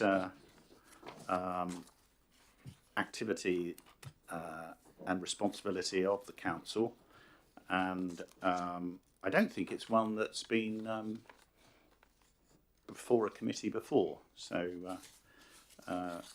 it's good to have an opportunity to scrutinise this. I'm going to welcome the portfolio holder, Councillor John Mackay, and officers Sam Charlton and Islam Jalate, and Sarah Cragg is also available to help us make the most of this. Have we got Kerry Rosa? No, right, okay. So, just as a brief intro, we're going to hear, the report's going to be introduced by the portfolio holder, Councillor Mackay, but just to mention that the Equality Act of 2010 provides legal protection against discrimination, harassment, and victimisation based on 9 protected characteristics. These protected characteristics are age, disability, gender reassignment, race, religion or belief, sex, sexual orientation, pregnancy and maternity, and marriage or civil partnership. The Act also sets out particular requirements for public sector bodies such as Basingstoke and Dean, and places a statutory obligation on the council to have due regard to the need to prevent discrimination and ensure fair treatment for all individuals. So we're now going to hear how our policies and our practices measure up against that statutory requirement. So if I could ask Councillor Mackay to introduce the report. Yeah, thank you. And thank you, Chair, for that introduction. And it's nice to know it's a premiere. And my first thought on that is that it should have been a premiere some time ago, possibly, because I think it's a very important topic. And thank the committee for requesting a report on the subject. I'd start by saying we serve a diverse community, and we employ a diverse workforce. So consideration of equality, diversity, inclusion is extremely important to fairness and reaching all the talents, whether that's inside the council or in the wider community. I had the opportunity a few months ago to go to a meeting at another council. It doesn't matter what that council is, but I was able to present a very positive impression of this council and this place, citing our cross-party working for an EDI group, strategy group. We have an officers working group within the council where we have training available and an EDI action plan, and I know the officers in a minute are going to take us into some detail. Something to highlight is that our officer team in this area is more than 1 but less than 2, and with a workforce of 600. So it's not a huge officer presence dedicated to this sort of work. But I think it's important to note how effective they are in maintaining important links throughout the community. And I particularly highlight to highlight how that active engagement in the community and within the workforce was particularly key not that long ago, post the horrific murders in Southport. Because we had that engagement and those links, we were able to bring the council, community leaders and the police together very quickly to provide reassurance and maintain trust in the community. And that's a process that continues today. We've had that group back in to talk about LGR and to meet the police chief inspector more recently, and that's an ongoing process. To conclude my sort of introduction before I hand over to the officers, I'd just like to quote somebody from an ethnic minority community when I was in a meeting again just a few weeks ago, who told me that, in fact told the group that were assembled, that Basingstoke was a place where you can be engaged in society without having to diminish your culture or religion. And that really resonated with me. And I hope that gives that short introduction gives a flavour of the importance that I place on our efforts on equality, diversity and inclusion. So I could pass across to Katie. Thank you. So I'm pleased to introduce the Equality, Diversity and Inclusion report. So its purpose and the scope is to set out our statutory context, our governance and the progress we've made this year alongside the priorities we're proposing for the remainder of the cycle. So the report brings together the high-level corporate EDI plan and the updated supporting action plan, which are attached as appendices for your convenience for ease of reference. By way of scope, we summarise the Equality Act 2010, which the Chair's already touched on, and our public sector equality duty.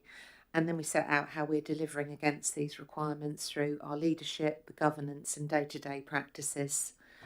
Our focus for the coming period is to keep strengthening inclusive practices in services, ensuring equality impact assessments are consistently used to inform our decision making, and maintain oversight through the governance described in this evening and in the documentation.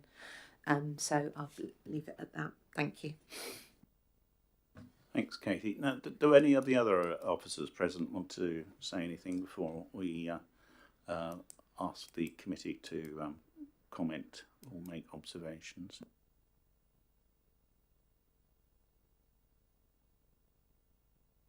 Okay, so committee members, perhaps we could start with any sort of questions about the how the policies operate and how they're put into practice.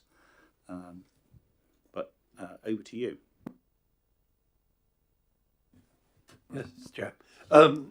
Just one question, really, in the context we're talking about up to the next 2 years, when we will remain as we are, but after that time we're likely to be merged. We've got just 2 mentions of Hampshire on page 69 and page 85, and really, are they in step with us? Exactly how do we coordinate with them so that when we do have a reorganisation, we merge seamlessly? We're just in the process now of setting up some work streams around local government reorganisation. People is one of those work streams. While we don't know the scope of that, obviously we'll be mindful of this and aligning our practices. However, whatever the organisation is that we end up being part of. Anyone else? Don't be shy. Councillor Jones. Yeah, I think basically it's always happened in this.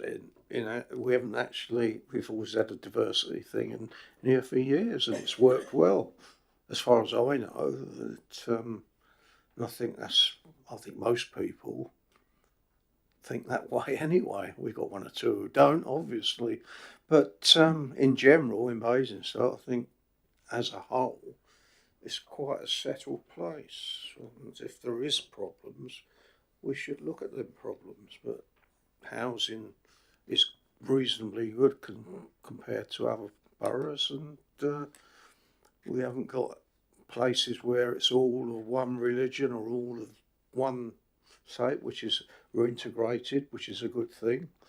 And I think it works very well. If we need an officer, another officer, yeah, we should do, to make sure, because it's not just, I don't mean to upset anybody, but it's not just on colour, it's on religion, it's on, different people's backgrounds, and sometimes that does get forgotten. But the way that this council's been run over the years since I've been here has always been positive in that direction towards people rather than anything else. I'll leave that at that. Thank you very much. Anyone else to raise? So I'll just ask. So there are 9 protected characteristics. That doesn't cover everyone in society. To what extent do we make sure that those who aren't part of the protected characteristics groups are treated fairly? There may be other groups that are disadvantaged. To what extent would we be looking to help those? There's evidence that white working class young men struggle educationally and in terms of getting jobs. So to what extent as a council do we have an eye to looking after that, or other groups that are not protected characteristics, those perhaps with mental health issues? And again, I don't think that's a protected characteristic, is it? So is that something you could respond to?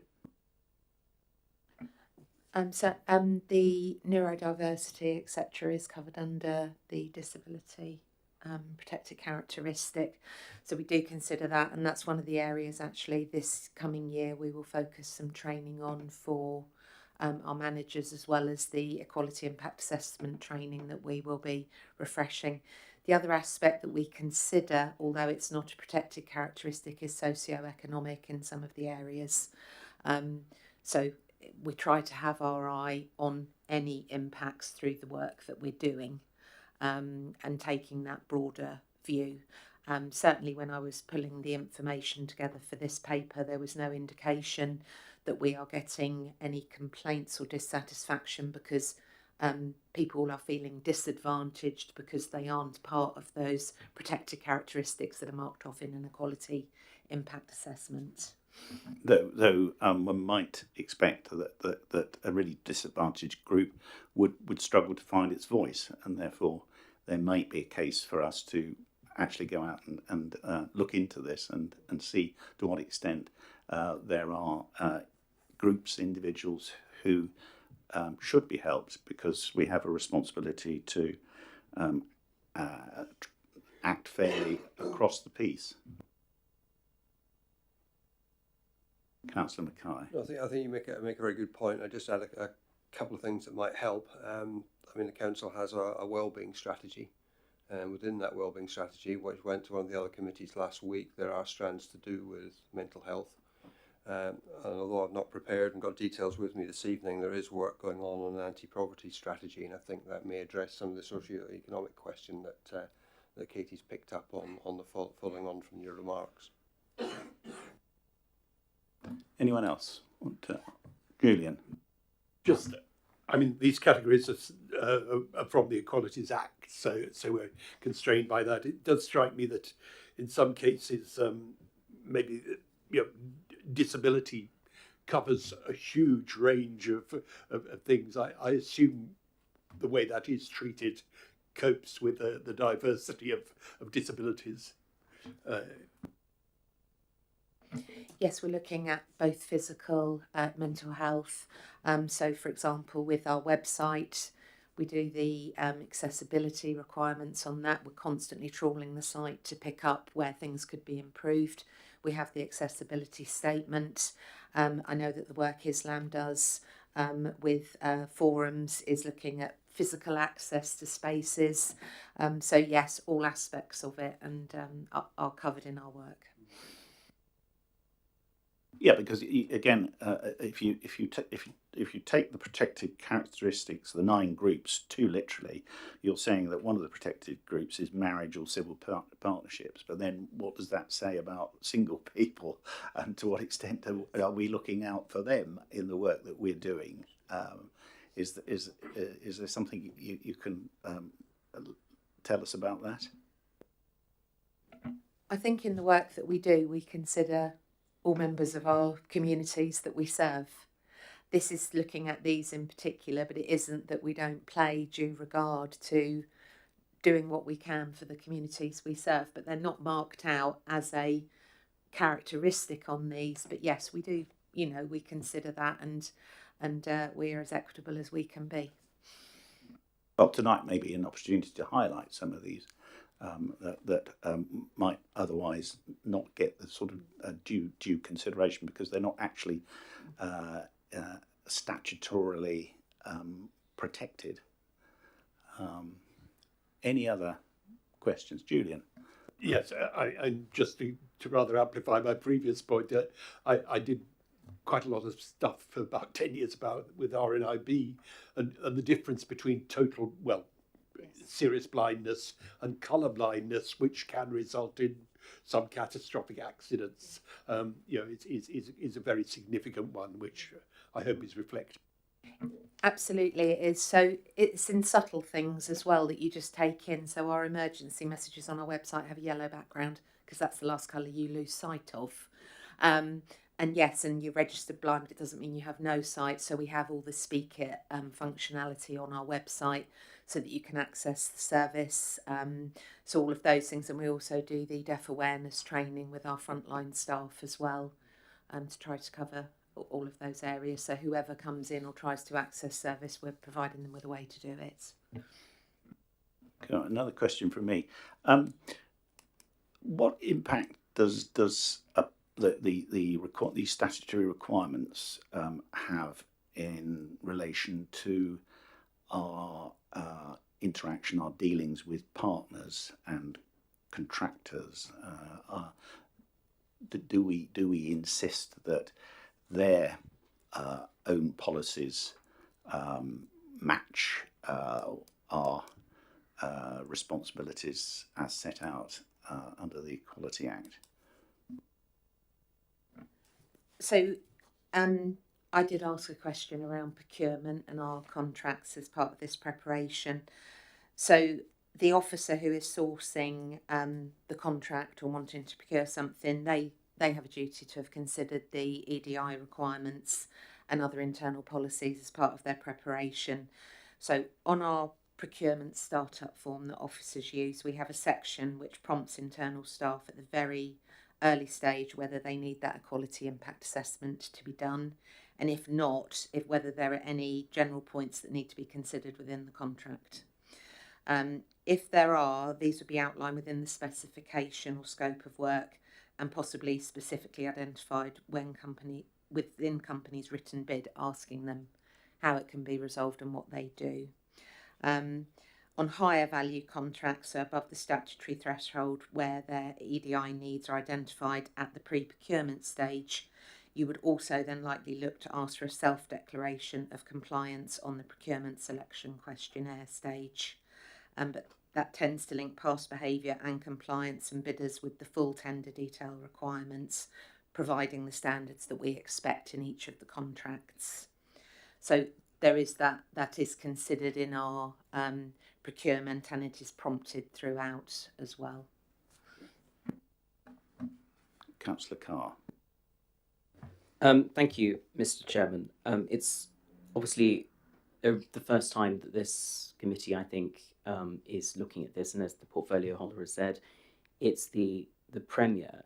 And what's really interesting reading through the papers is the difference between the statutory obligation, the sort of public sector equality duty, the decision to go beyond that, and then separately what we're also doing on an outward facing basis, as opposed to that sort of inward facing work that we're required to do by statute. I think my key question really relates to how the council views its outward facing role, because that's less driven, I think, by statute and more driven by decisions that elected members make. And I think that perhaps therefore is the piece that we have less sight of. So I think when we are audited by various different authorities, whether internally or externally, whether that's government or the LGA, there is a specific focus on that public sector equality duty and compliance. But I think the thing that we have seen less of is the outward facing piece. And so I think what would be quite interesting is to hear from officers a sort of a flavour of what that outward facing activity looks like in a typical quarter, because I'm conscious that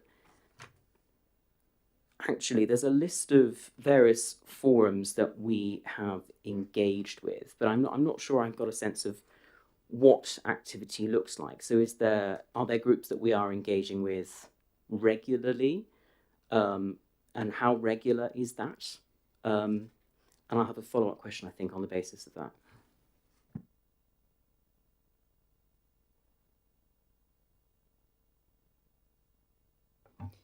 Thank you, Councillor. So I think just to start off in terms of the work around inclusion and diversity, in terms of the outward facing, it's part of a wider approach to supporting communities. So it sits within our community services function, and we work so through Islam specifically in terms of his role. He works Samantha, could you speak more into the microphone? Lean forward, that might help a bit more. So Islam works with some of those groups out in communities and also with networks and forums. Quite a few of those are on a very regular basis, and obviously Islam may have some more detail that he wants to share on some of those in terms of the frequency of some of those.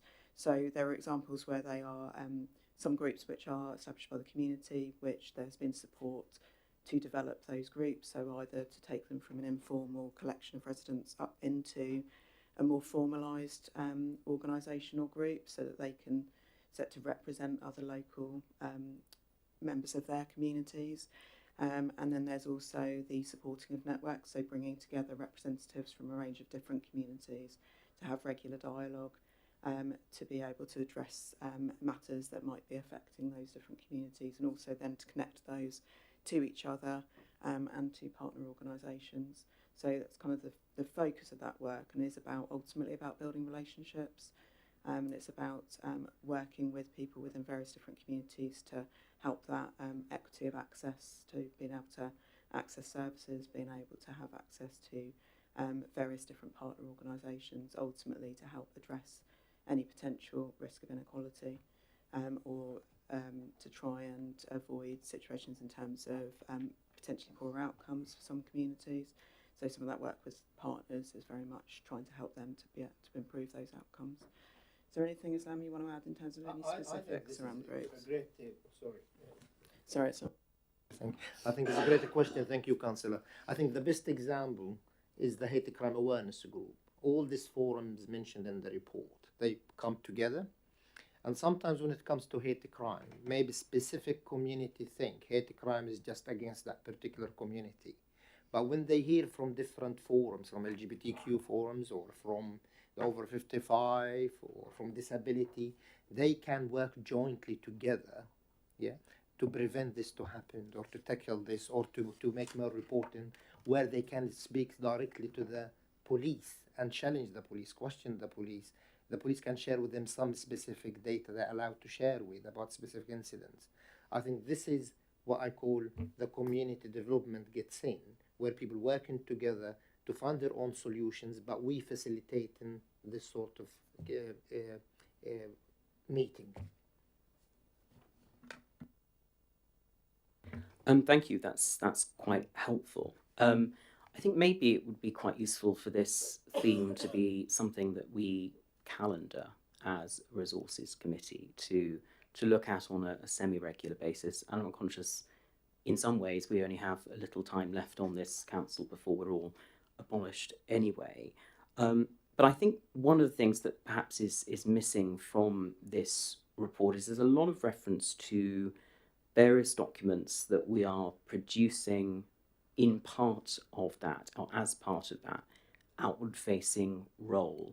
And I think perhaps one of the things that would be useful for the committee to be able to scrutinise after this meeting, perhaps to receive as a takeaway, are some of the documents that flow from that outward work. So there are some documents, I think, for example, there's reference to flag protocols, there's reference to internal training documentation, and then I think more of an overview of those external meetings. I think if we could have perhaps a bit of an insight into that, and then perhaps the committee can consider how frequently we want to look at that.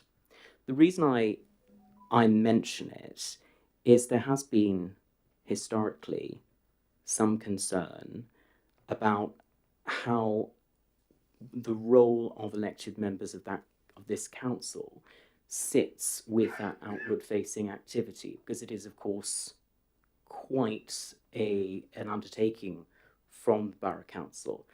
And I think it's quite important for Borough Councillors to have oversight of that. It is such a significant step into our communities that I think as the democratic scrutineers, I do think need to have more sight than we do currently of what those messages are to the communities, and equally, if there are concerns from the community, that we are also seeing those perhaps more regularly. I think we will know a few instances where perhaps that would have been more useful. And I think a final point connected to that is just to make sure that we're considering the role of elected members in that outward activity. Concern has previously been expressed on a previous occasion about some elected members from some parties being more involved in this than others, or more aware of this than others. So I think the importance of raising the profile of it to backbenchers across all parties is to make sure that that process is working correctly, and that all relevant political stakeholders can be involved if they wish to be.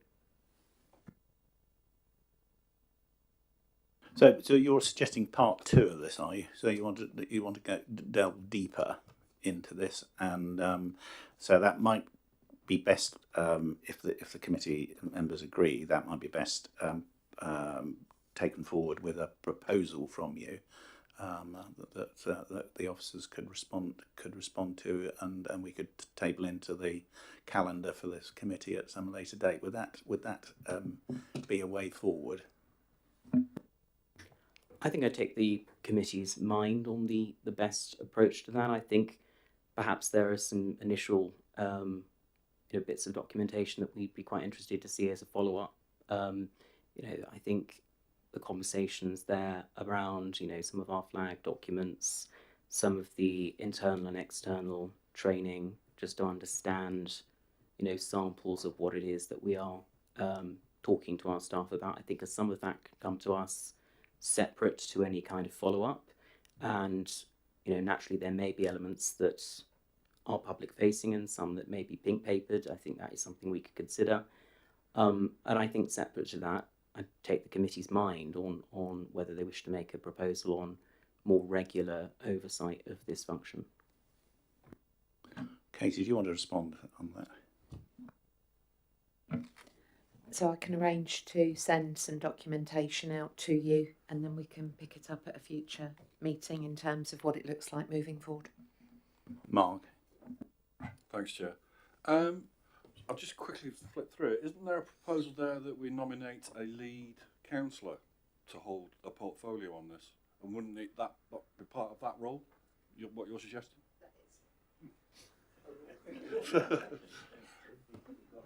So, yeah, that's exactly why I introduced the report this evening. It's let me just take a step back. I mean, my communities, partnerships, inclusion is the portfolio I've got. But to my mind, it's sort of titled the wrong way round. You start by including people, then you can build partnerships, and ultimately you have a community that's the best that it can be. I often attend meetings with Islam, with all sorts of groups around the community. And the real soft power that I see in that is the cross-linking that it facilitates and encourages between anti-faith groups, the group that are running Black History Month, and different forums. It's those cross-links that turn the strands that make up our community into something much stronger. And that's why I feel so strongly that the work we do out in the community is so important. But it really falls in, it's soft power. So there will be things that we can bring to this committee in future, but don't expect it to be, for everything to be formalised and quantified. This is about quality as well as quantity. Okay, well, if we could have some examples of the documents that Councillor Carr's looking for, and then I think having got those, then perhaps Councillor Carr, you could come back with any ideas that you have for inviting this team along again to the committee. Would that be okay? Yeah. Right. Any other? Councillor Golding. Thank you. I feel like this is very badly timed after what you've just said, Councillor McGuire. But anyway, I'm going to ask it anyway. On page 69, it talks about just the training spend, which feels quite high, I'll be honest, for 2 years training, but it's a bit difficult because I can't tell how many staff attended, or so to me an average of £1,500 per training session feels quite high, but perhaps you could give me a bit more information on that, and also any feedback on the impact that training has had, soft or otherwise. I don't mind. I'd need to come back to you with the exact attendee numbers for the training. What we tend to find is that the EDI training is best delivered on site by the trainer, and certainly the sessions that have taken place around that baseline awareness, the equality impact, the unconscious bias, that kind of thing, has been really enlightening to the people that have attended, and it has gone down very well. You never know everything. And it has really brought that out to staff. So the feedback we've had from attendees has been really positive. And, it helps us, you know, we've had 4 complaints over the last year where somebody has cited EDI. It allows us to keep it like that we've got staff that have that knowledge and that awareness. So I can give you more detail, but certainly the sentiment of it has been very good, and it has helped us not rely on a single point of failure for that quad checking of the EIAs as we go forward. So are there any penalties on staff if they don't participate in any of the training in relation to EDI? We have mandatory e-learning for EDI, which everybody has to do. We focus our training typically on people who will interact with the public or who are policy makers, so they consider that in their thinking and in how they deliver services. Sarah, I don't know if you want to comment on what we do if people don't attend, but that's not peculiar to EDI. Thank you. No, absolutely not. We have a range of mandatory training, and obviously that's sort of picked up and managed through the line manager. So our current e-learning system flags up straight away, so I cannot show green and compliant with my training if there's anyone in my team who isn't compliant with theirs. So as a manager, I'm not just responsible for my own training, I'm responsible for those of the people that report into me as well. I would also say around things like equality, diversity and inclusion, as Katie's alluded to, that is one of those that can be extremely powerful in person. So whilst we do have e-learning that is mandatory for everyone for some of our key services such as parks and street scene, where most of our staff are not in front of a screen for any of their day, let alone most of their day, internal officers have also gone and done equality, diversity and inclusion training at Wade Road and at depots with those individual members of staff rather than them doing it via e-learning. So it is a blended approach, trying to do what's best for those individual groups of staff to get across those key messages that we are obviously required to do as a public sector authority. Any other points? Councillor Jones. It's all these organisations you put in this paper, which are good. But what I find now, because of the cabinet system perhaps, is that we as normal councillors don't normally see these things. Where years ago we used to have groups visiting different committees, so people knew what was going on. I know it's different talking to people than what if you're writing out, oh, we got this, it's not the same. It doesn't come across. And if you're not involved in anything of this nature, it might be good to have some of it actually visiting some committees, not just one, because we don't all sit. The problem we have is we don't all sit on one committee, or perhaps we need a session with people that are doing stuff outside, which would be, in my view, would be more interesting listening to them rather than reading the paper. No disrespect on that one, but well, I think there are opportunities for councillors to understand what the council is doing in relation to EDI, and you're on this committee. And if you want to propose that we invite some relevant groups, representatives, then that would be welcome. Any other questions? Councillor Carr. I just had a few specific points on the detail in Appendix 2. If we're sort of finished with the broad, focused side of things. So there was a reference, I think it's 2.2 of Appendix 2, which I think in our main pack is page 83, if you're in the comprehensive pack. So there's, perhaps Katie, this is a question for you. There's a reference there to translation services.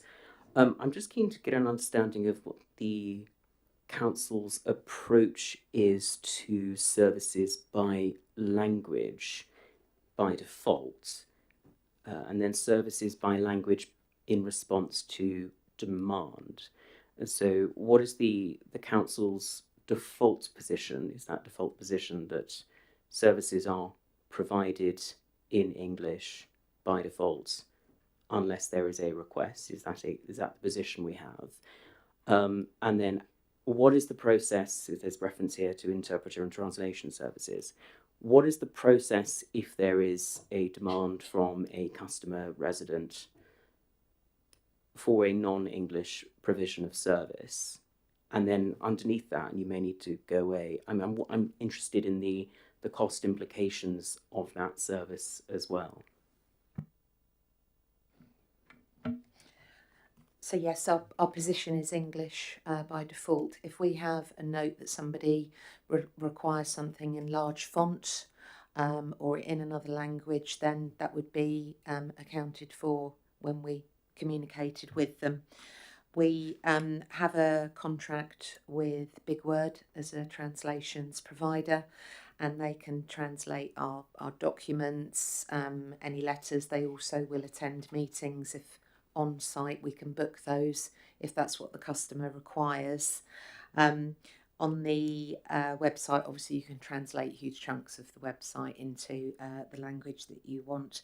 In terms of cost implication, one of the things we are looking at trialling is the use of the fully licensed Copilot AI, because, you know, sensitive data aside, you can put that in and we're testing the reliability of what it's coming back with, because obviously you need a human in the loop, but if you don't read that language, you can't do that check. So we're not confident yet of necessarily the quality of that. So Big Word is our default provider through a framework, but we can do it written, over the phone, face to face, and also British Sign Language interpretation. In terms of budget, I carry a budget of around £2,000 a year for the purpose. If a service area has a particularly large initiative, more back when we used to do twinning and things like that, then budget would obviously be allocated for that. But that's the typical sort of level of spend. That's really helpful to understand. Thank you, Katie. And then moving slightly on to 2.10, 2.10, which I think is on page 86 of the comprehensive bundle. One of the themes of the documentation is the work of the Borough Council in engaging with specific groups of specific characteristics. But I'm keen to understand, you know, does the borough take a view on how it seeks to speak to all people, how it seeks to, speak to the community as a whole? So I think one of the things that's quite important is that, we're also thinking about values and events and initiatives that bring people together rather than necessarily only treating groups individually. So, I wondered if you could speak to us about how the borough seeks to bring people together around shared values and shared initiatives, because of course this paper mostly focuses on specific sections.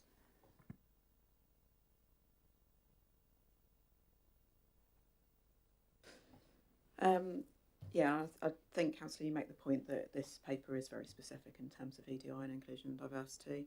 And as I mentioned earlier, in terms of the inclusion and diversity approach, is part of a wider approach to working with communities. So other members of the team work with, for example, community associations, which are out in the borough running community centres that are run by, that are managed, owned by the Borough Council. And part of that work is working with those community associations to understand place-based communities, for example. So what are the needs across those communities, what are the demographics in those different areas, what types of activities and services need to be delivered at a local level to respond to that. So this is, ultimately people who have protected characteristics are a factor of that in terms of that community makeup, but that's not where all effort goes. It's that recognition that communities are made up of a whole range of different people from different backgrounds with varying different needs, and therefore a range of different services will be needed in those local communities, and that's why working with those local community groups is so critical in terms of local understanding of place. Just in relation to that specific action that's mentioned, I think that relates to the wellbeing strategy. That went to Resident Services Committee last week, where the whole host of different actions that are incorporated within that strategy were reviewed and were considered, which covers a far wider section of the community. Does that answer that? Yes, so I think we acknowledge the statutory responsibilities, but there is a wider responsibility as a council to make sure that we promote shared values, national values, British values, and perhaps that's something we would just like to sort of highlight as part of this this meeting tonight. I think ultimately there is a real focus on inclusion, and a lot of the work is around connecting and bringing people together ultimately, and some of the some of the networks that are referenced in there are around opportunities to bring together people from various different backgrounds to kind of share experiences, to work collaboratively. Ultimately that is the focus. You know, we have a huge amount of diversity in the borough, and we have very inclusive communities. You know, people living across the borough in various different communities, taking part in sort of what happens within their place, kind of visiting, for example, local community centres. There's a number of different community centres with a range of different activities going on. So people from across those communities are accessing it. So I absolutely think ultimately, you know, sort of inclusion is absolutely critical. I don't know if anyone wants to add to that. No, thank you. That's very helpful to hear that. I think it's a case of just making sure that we don't just define ourselves as members of groups, and that we are part of a wider community. And I'm sure that's a good objective for us to pursue. Councillor Golding. I think perhaps what we're missing potentially is where there are specific reasons for doing targeted input. So like from the sector I work in, I happen to know like health uptake in certain ethnic minority groups is more difficult, and it's harder to engage, and you know there are specific, like I believe diabetes is higher in certain populations because it's harder to access. So I think doing a targeted approach is sometimes the right thing. It's probably not as clear for us in this sort of looking at it as a one-off paper, sort of maybe some of the rationale of why that's being promoted so specifically, which might be helpful to include. I'll just pick up on that. Obviously that one relating to kind of wellbeing, because that's something that's been extracted ultimately from the wellbeing strategy, and that's something that's covered more broadly in terms of the evidence base for some of these activities. So I think in terms of the Equality, Diversity, Inclusion Action Plan, it's capturing activities that happen across a whole range of different services, which are incorporated within different strategies, and kind of distilling those and bringing them all together, really. So. Julian, you think? I wasn't going to, but I'm just tempted by I assume it's allyship is the word. Is it? I must say, well, of course, it was in none of the dictionaries I had at home, but I could find it on here. You've got to keep up, Julian. You know. Yeah, well, that's the trouble. I hadn't heard it before.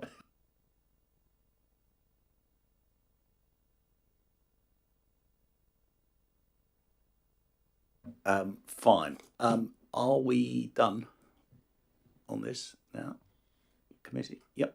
Okay. Well, can I just thank the portfolio holder and officers. It's been very interesting insight into the work of a very important area of activity of the council, and I think we're keen to know more about what you do, and look to perhaps revisit this at some future date. But obviously, we appreciate all the excellent work that you do in maintaining the good community harmony that exists in Basingstoke. So thank you very much.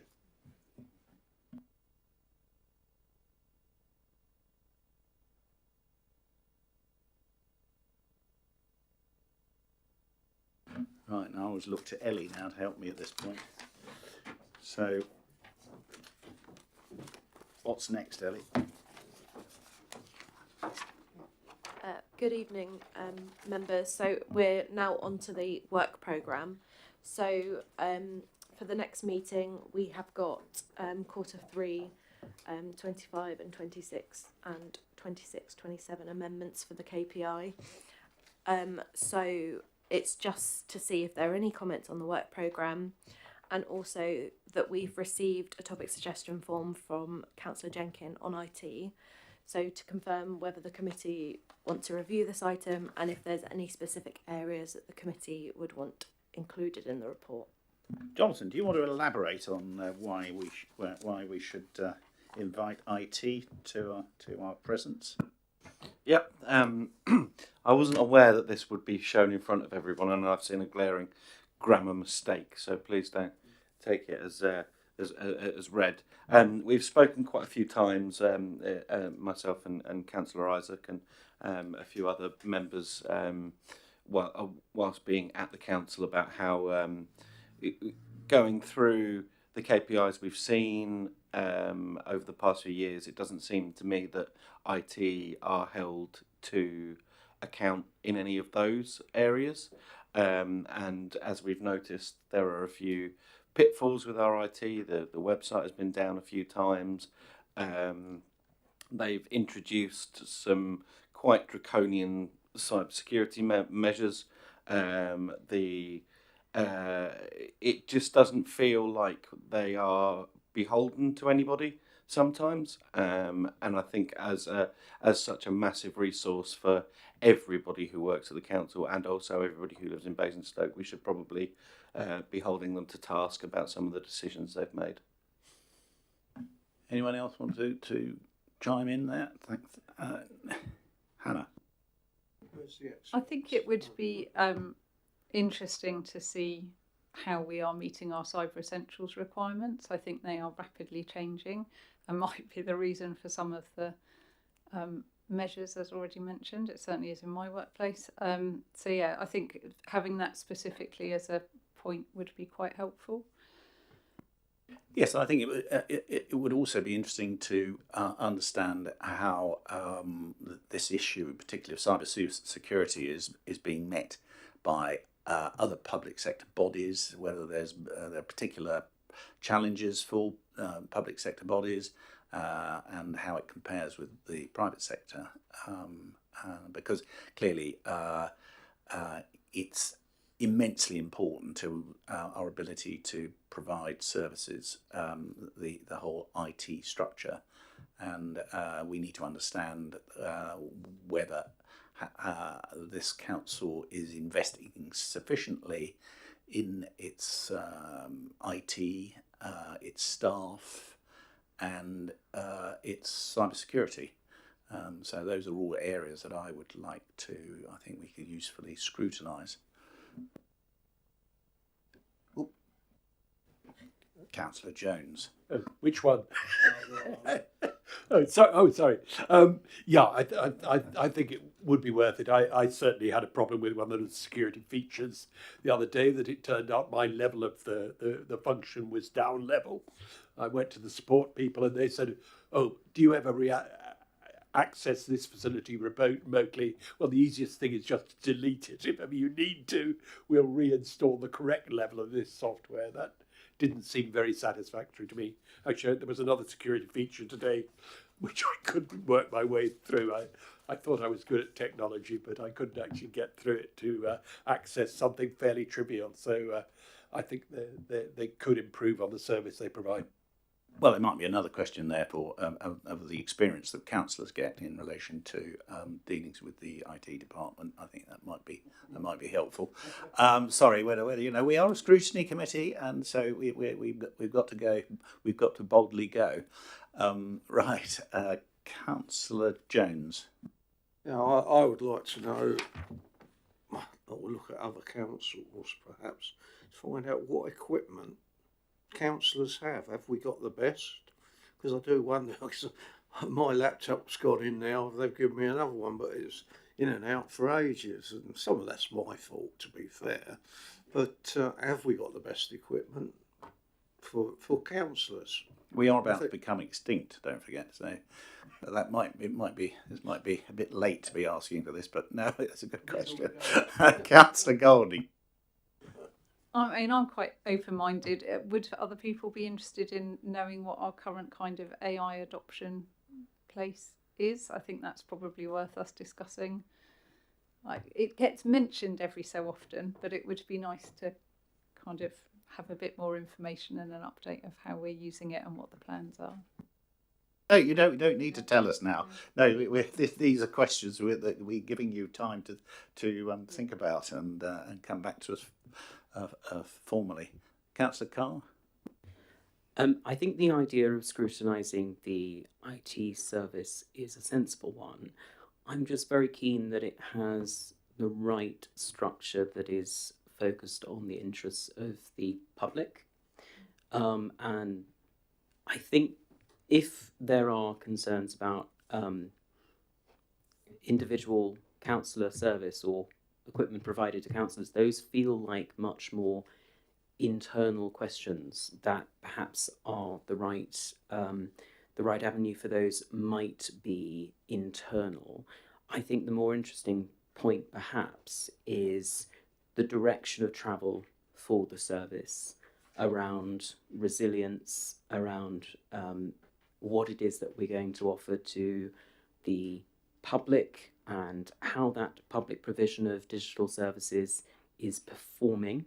Going back to the point about KPIs, I think it's important that that focus is on performance as it relates to the public and performance as it relates to future plans, cybersecurity being part of that, AI being part of that. But I don't think necessarily that residents would treasure watching councillors discussing their various issues with IT, individual IT complaints. I don't think that would be a good use of the taxpayers' time, given that every officer who comes here, every hour they're here is an hour paid for by the taxpayer. Yes, I agree. I don't think it should be a sort of councillor workshop on IT issues, but we are elected representatives. We're here to speak on behalf of our residents, and our ability to do our job and to it relies increasingly on IT, and therefore I think there is a case for understanding what the how the IT department looks at its the service it provides to councillors and the general experience we get, without getting down into the sort of details of IT issues that we all experience. Councillor Jonathan. Thank you, Chair. It was much more about the infrastructure that I wanted to speak about at the committee. The website infrastructure, the on-prem infrastructure, and also the as you say, the cybersecurity infrastructure that we're using, leveraging the cloud, etc. And coming to the point of the AI specifically, I think that the council is actually going to be employing a dedicated AI officer. And I think that should probably be broken out into a different session, because that isn't the kind of area of IT I want to cover with my suggestion. No, fine, but we could have a sort of general update on AI, and then perhaps look at that in more detail at a later time, perhaps. Yep. Okay. Anyway, it's obviously sparked quite a lot of interest. So it seems to me that we're all agreed that it should come to a future committee. Have you got enough there, Katie, to be able to come back to us? And when would you be able to do that? I think what I would value doing is just summarising to you, playing it back, because obviously it's a huge area. Also to make sure I have the correct colleagues from IT with me to answer more technical questions. We're just about to start the LGR work stream on technology. I have my initial meetings on that later this week, early next week. So at the moment, I'd rather not commit to having it ready for the March meeting, but the one beyond that, I think that's achievable. If I think I can do it for March, then I will let you know, but I wouldn't want to commit to that at the moment, because I want to, it's broad and it'll be a longer report. So, Jonathan. Can I just ask quickly, how much change do you think there will be between March and the future meeting regarding LGR? Are we now moving into the world of changing for LGR with our infrastructure? not in terms of changing for the infrastructure, it's more my bandwidth to be able to pull this together and understanding what the time commitment is on the technology work stream. So what have we got for March then? The KPIs. KPIs again, right. Okay. Councillor Carr. So we have two motions on this work programme, and I think it's worth understanding. I suspect the committee may not have time to do both plus the KPI in terms of empty shops and economy, and then resilience and emergency preparedness. So, I mean, I think my preference probably would be that point about resilience and emergency preparedness. But I think it's worth understanding the committee's mind about what the focus would then be in March, other than the KPIs. I suppose we'd look rather silly if we went for the other one and then something happened. So I'm inclined to agree with you that if it's possible to look at the resilience one, that would certainly be where I would be coming from. Is that? We can check officers. Could you? Yeah. All right with that, everyone? Yep. Good. Fine. I think we can draw things to an end, and thank you all very much for your participation and attendance. See you in March.